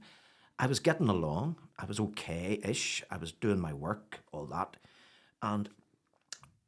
But I didn't feel anything. And I couldn't really process, or whatever you'd call it. And I was stuck. But I was doing my work. And I was, So what happened then, about February 18th, 2021, I had to go to the doctor. I was in agony. I could hardly walk with pains in my feet and legs. And they took my blood pressure and they said, you need to go to the hospital if this doesn't come down. And it came down a wee bit, and they decided, right from today, you're on a medication for blood pressure. And you have to go to the chemist now. And as I was going into the chemist, I saw myself reflected. Look, I says, that is not you, Paddy. You were never that. How did this happen? You need to get Paddy back. You need to get him back, And it's as if a great peaceful sensation came down on me, like a reassuring, a little voice said to me, you're going to sort this. You're going to get Paddy back. And you're starting today, not tomorrow. And I did. I started that very day. I had a treadmill in the house that I never, with all good intentions, had bought. And I got onto that treadmill and I said, you're getting on this today and you're starting. And I could only walk about 3 kilometres per hour, and I only did it for 15 minutes and the sweat was lashing off me. But I said, you're not stopping. You're going to keep doing this every day. And then when the good weather came in that year, I said, right, don't need the treadmill. Get out into these parks and up the Black Mountain and all them sort of things. And I did. And I went back to the doctor at the end of April, and I'd already lost 10.5 kilograms, 1.5 stone. And I said, well, this is working. You're not giving up this now. You're going to stick at this. And here I am. I never look back. I'm back at doing all the things. I'm as fit as I was in my 20s. I lost all that weight. I lost about 9 stone. That was me. That's the weight I would have been as a young lad. A young man in my 20s, I was about 9 stone, 9.5 stone. And I got rid of that was not me. That's gone. But what happened then early summer last year, I was back doing my thing, back in the gym, all the stuff, walking miles every day. I walk miles every day. And I was in the gym this day doing what you do. And I just happened to see myself in because there are mirrors everywhere in a gym. And I realised I was back. I said, you're back, son, you're back. But what seemed to happened. The frozen feeling, it went away, and I felt all that my little guy suffered. I felt it for the first time. I had photographs of me, and I'd hid them away. That I couldn't look at them because I thought there was something wrong with me. I thought I was a freak. I thought I was some sort of. I couldn't look at photographs of me when I was young. And I went deliberately at this particular time. I went looking for these photographs. They're old student cards and other photographs of me as a young lad and stuff. And I said to myself, I was seeing myself for the first time. I said, there's nothing wrong with you, kid. Not a thing wrong with you. Look at you. I mean, all the girls were after me when I was young. And I was horrified. But any other young lad would have been in his element. I would have been, Jack the lad and great. And I was horrified. I was afraid. Girls were all finding me good looking and all, and I was ashamed rather than proud of, I couldn't enjoy being who I was. I was a handsome little guy, and, I could see, I was seeing it for the first time. There's not a thing wrong with you. And then I began to feel his pain, is the only way I can describe it. And I had got me back, but the me that was back was heartbroken, and the me that was back was in great sorrow. And the tears that I never shed when I was a young fella, I've been shedding for the past year, and pain that I couldn't feel, couldn't allow myself to feel, I've experienced, and it's good. Don't get me wrong. I'm good. I'm okay. I'm happy, although I am allowing this pain to work its way through, and I'm accepting it, and it's actually healing. So, I mean, it was quite a battle, and this is what happened. You see, then also last summer, for the first time since the trial, I had a meeting with Victim B, and I learnt from him that Donaghy had gone to his home in the late 90s, and that he was on the doorstep crying. His mother brought him in and said, "What's wrong with you? I've been accused of sexual abuse, but I didn't do it." This lad asked him, "Did you do it?" And his mother shouted at him, "How dare you ask Father Jim such a question? Of course he didn't do it." I realised then Walsh knew since the late 90s. The diocese, Walsh would have known that he was accused of abusing this other kid in the mid-1980s, the same time as he was abusing me. So that was confirmation, and that blew me away. That's still blowing me away. The fact that they knew all along. And in 2006, they became aware of a 7-year-old wee lad, and his close friend, Judge Loughran, just so happens to be the judge sitting on that case when the first trial began, and that they knew all that, and they still tried to get him off the hook. It just completely, it staggers me. It's staggering, But here we are today. I'm back nearly to my old self. I'm quite happy. I'm doing well. I love my parish, Ballymurphy, Corpus Christi. I've always loved every parish I've been in. I've been very blessed in that, except Lisburn for obvious reasons. Didn't love being there, but the people, wasn't that their problem. I hated it because of what happened to me there, and Walsh sending me there, knowing full well. I'll give you the priest that I asked to tell him, would you hear this? This is incredible. When the police investigation was going on in 2010, they rang this priest, this canon, and they said to him, "Canon, her father, did Paddy tell you that he was sexually abused when he was a seminarian in 2001? "Yes, he told me that." "Did he ask you to tell the bishop?" "Yes, he did ask me to tell the bishop." "Did you tell the bishop?" "Yes, I told the bishop." "So how come you write to Paddy in April 2004 apologising for not telling the bishop?" "Oh, that's right, I didn't tell the bishop." "What is it, Father, did you tell the bishop or did you not tell him?" The answer, "I told the bishop, but the bishop forgot that I told him." You ever hear the like of it? Walsh was lying all along. So many times, Sean will tell you I bite my tongue because things just pop in my head, but there was an anger in this, but there's something I want to say before we go back to the anger, and it does my heart good. So many times in this podcast you said I was doing okay, and the first time I heard you saying I'm doing well was there now. Yeah, and I am. And to me, that is unbelievable, because what you've endured is absolutely horrific.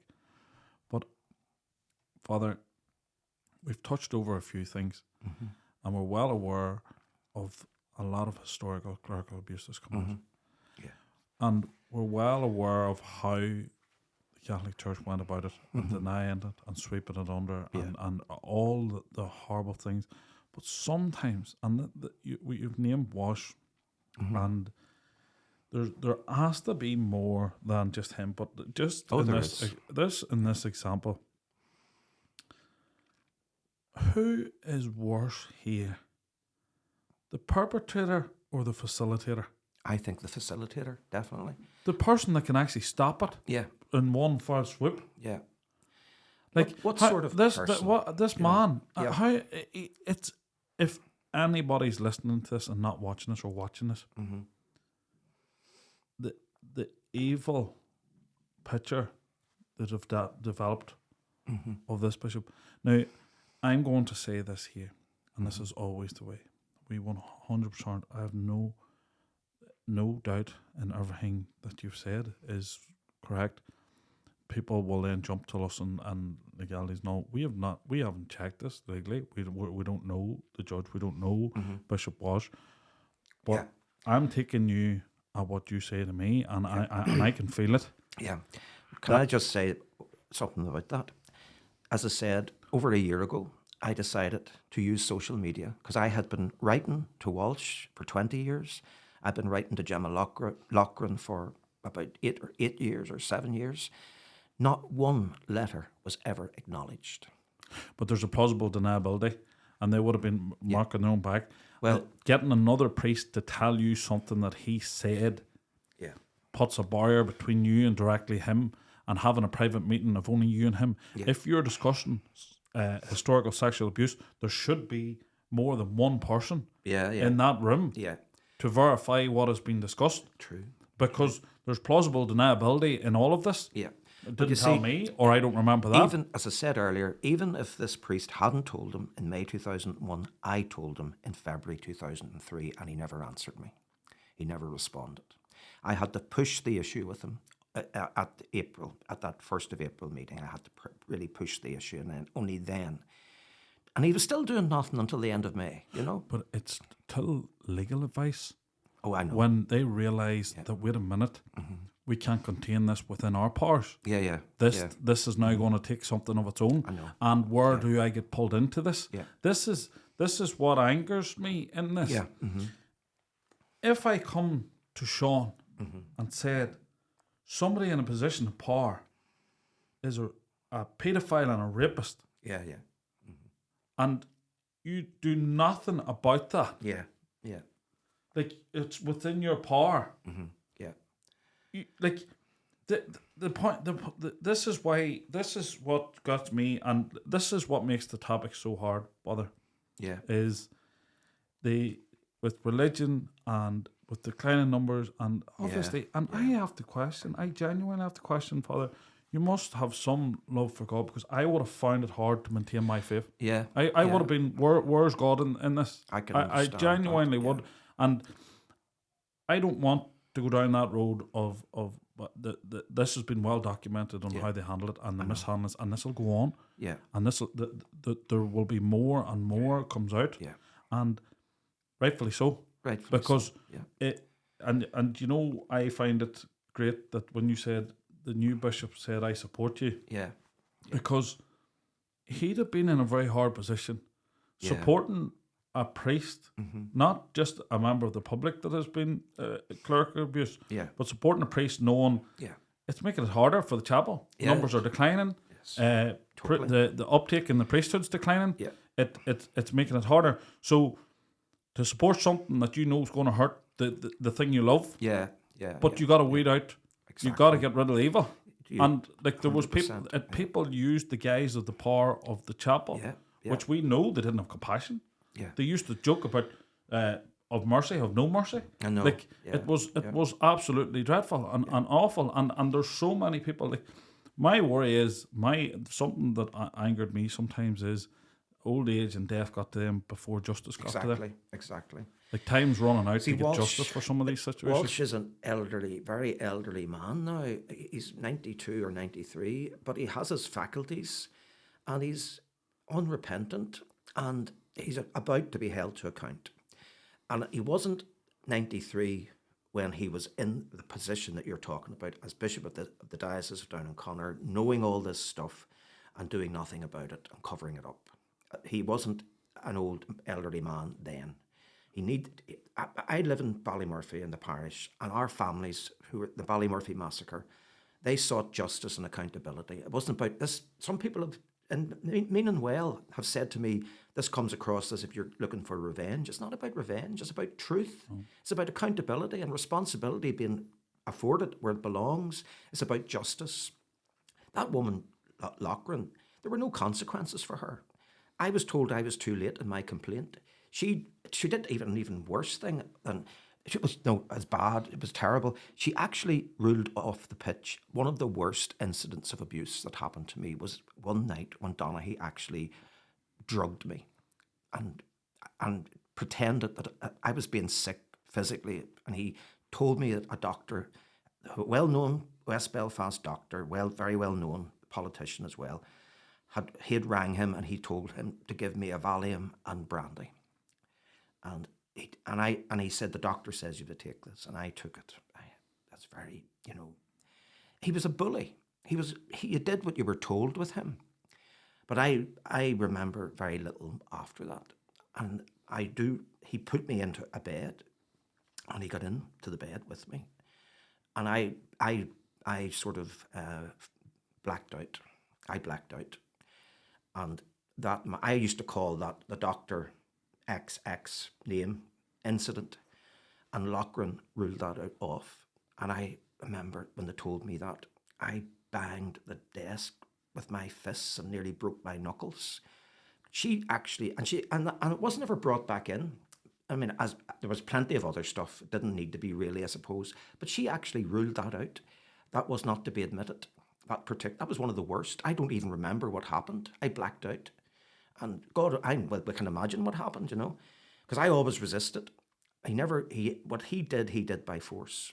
I would always clench tight my whole body from head to foot, one clenched, like a clenched fist. But he wouldn't be, he was strong and I wasn't physically, and he would wear you down and it would exhaust you. And then he would just do what he was going to do. And you couldn't, I tried. And I'm very proud of the wee guy that I was, who fought and who never resisted him as best he could. But it was never enough, because he would exhaust you with his physical strength and wear you down. And then you just said, get it over with. Get it over with. And then you say, it didn't happen. Just get it over with, and it didn't happen. That's how I survived.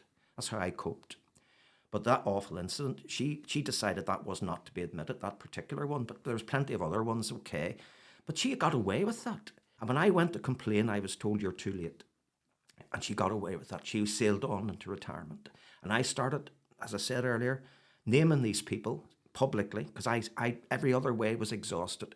And I says, right, I'm going to tell my story. I'm going to tell what Gemma Loughran did. I'm going to tell exactly what Paddy Walsh did. And I'm going to use deliberately social media to do it, because that's one of the uses of social media.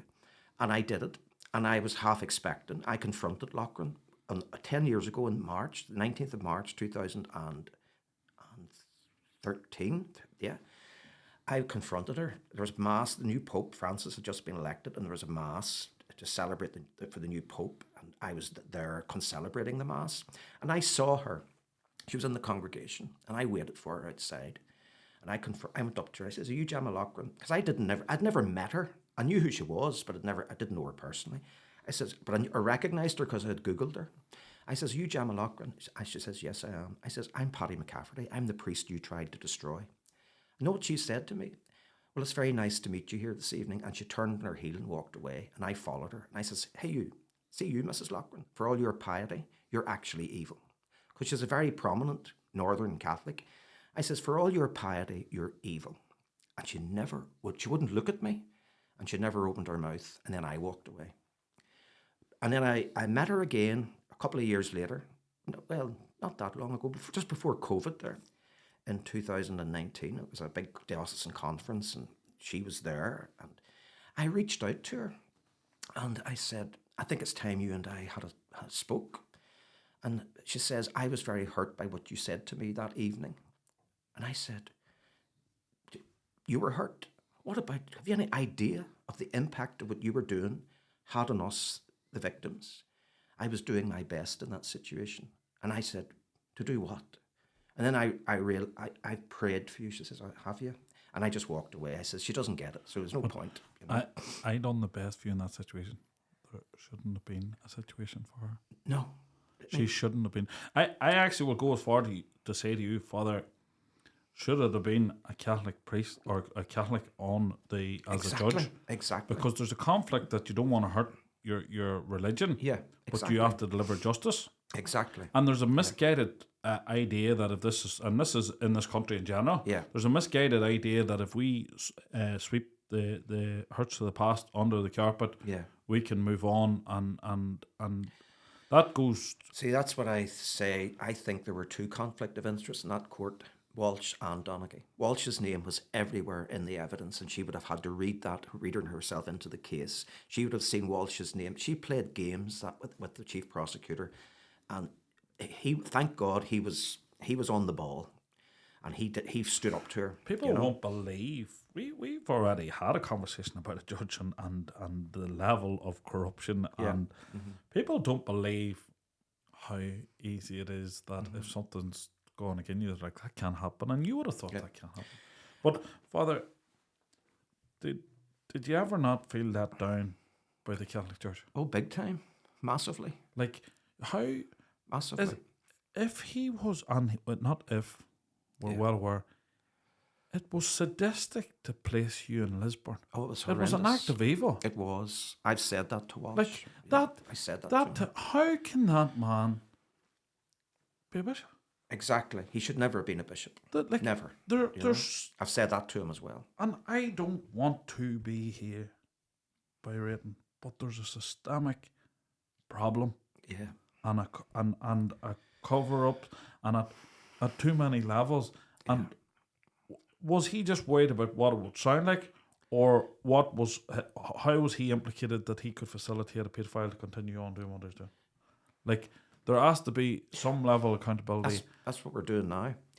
That's what's happening now. The church itself has agreed and has actually set in motion an independent review by an independent person of all of this that we're talking about and what Walsh knew before 2001 and after 2001.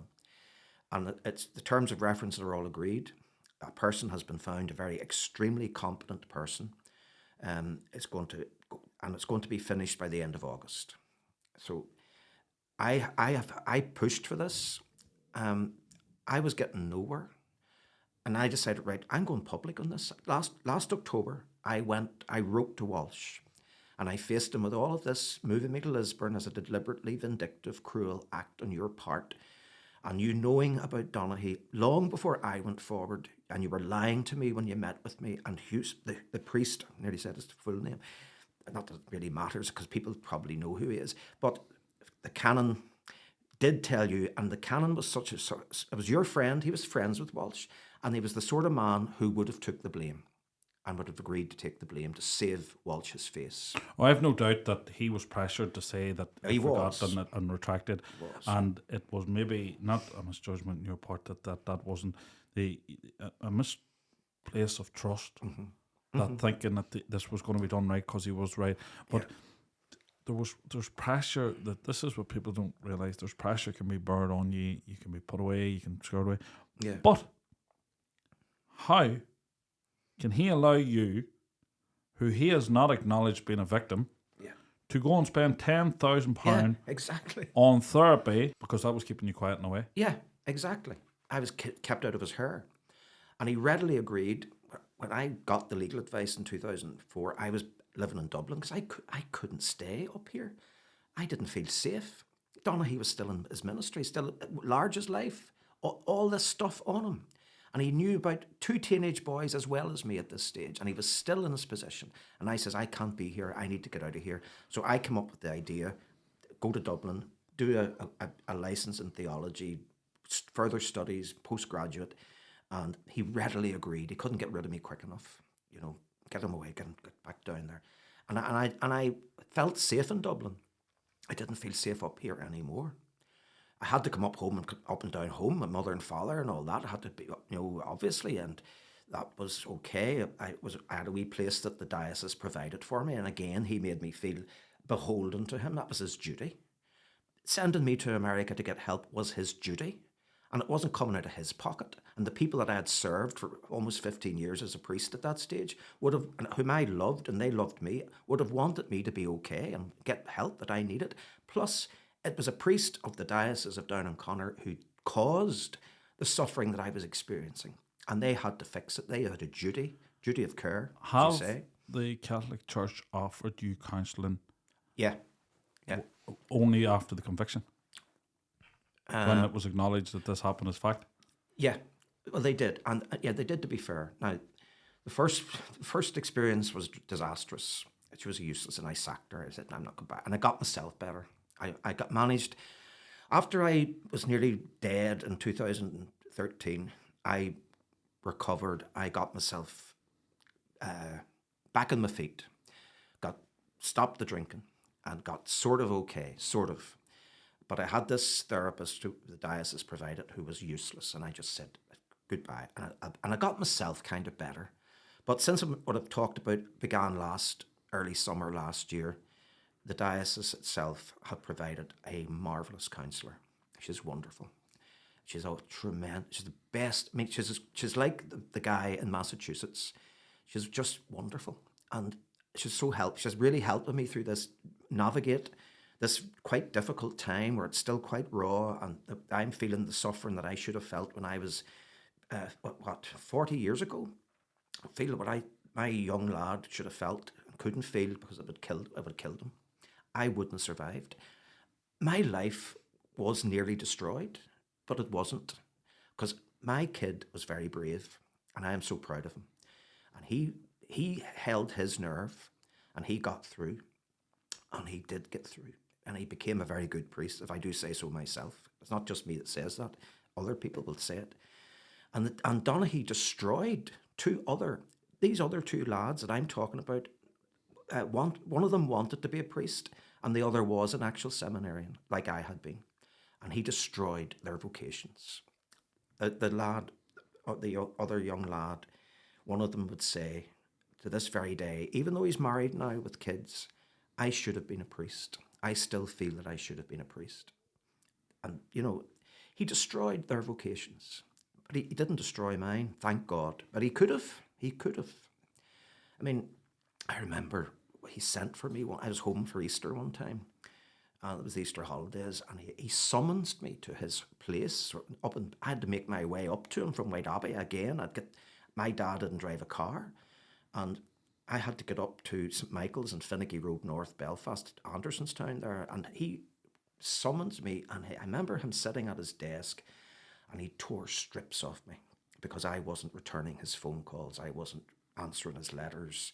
I wanted nothing to do with him. I wanted him to get the hint. Nearly cursed her. But I remember starting, and he was saying, "You caused a crisis in my ministry, in my priesthood, because I wasn't answering him and wasn't taking his phone calls and stuff like that." I didn't know what he was talking about. And I was afraid, literally of him, because he was, I knew what he was going to be doing anyway, but he was going to be capable of, and what he had been capable of. But I remember just looking at him, and I can still see him sitting on a swivel chair. But it's okay. It was after Easter, on Holy Thursday, that Mass I mentioned that the priests renew their vows, and the bishop consecrates the oils, and he said, "It's okay now, I'm okay now, because I renewed my vows and I'm at peace now." But I had caused him a crisis, and I didn't even know what he was talking about. All I knew was that that he was violating me repeatedly when I was home, and I didn't know what to do about it. I didn't know where to turn. I had nowhere to turn. I knew that I wouldn't be believed. I knew that I would have been in trouble. And that was confirmed when Cathal Daly kicked me out for a year. Go and prove to me that you're a man. And go and you're immature. He was telling me that I was immature. And his rising star was taking me away from my home and taking me on isolating me, making sure that I was on my own, and he was raping and sexually assaulting me. And I was trying to cope with it and survive it. And I did. And that kid that I was did survive it. And I am very, very proud of that kid that I used to be. And I am, I wouldn't be here without his courage. And he was very, very, I was only one day, I remember, I had a dog, and I used to walk my dog, a greyhound, and I took him for a walk. And it was dark this night, and I lived down near Belfast Lough, White Abbey, the main street, and the tide was in. And I really thought about walking out into the tide with tying my dog up and just walking into the black water. Because I didn't know, there was no escape. There was no escape. And I was at his mercy at that time, I remember. And I was heartbroken, and I would have died of the pain if I had to keep it at bay. And I did, but not now.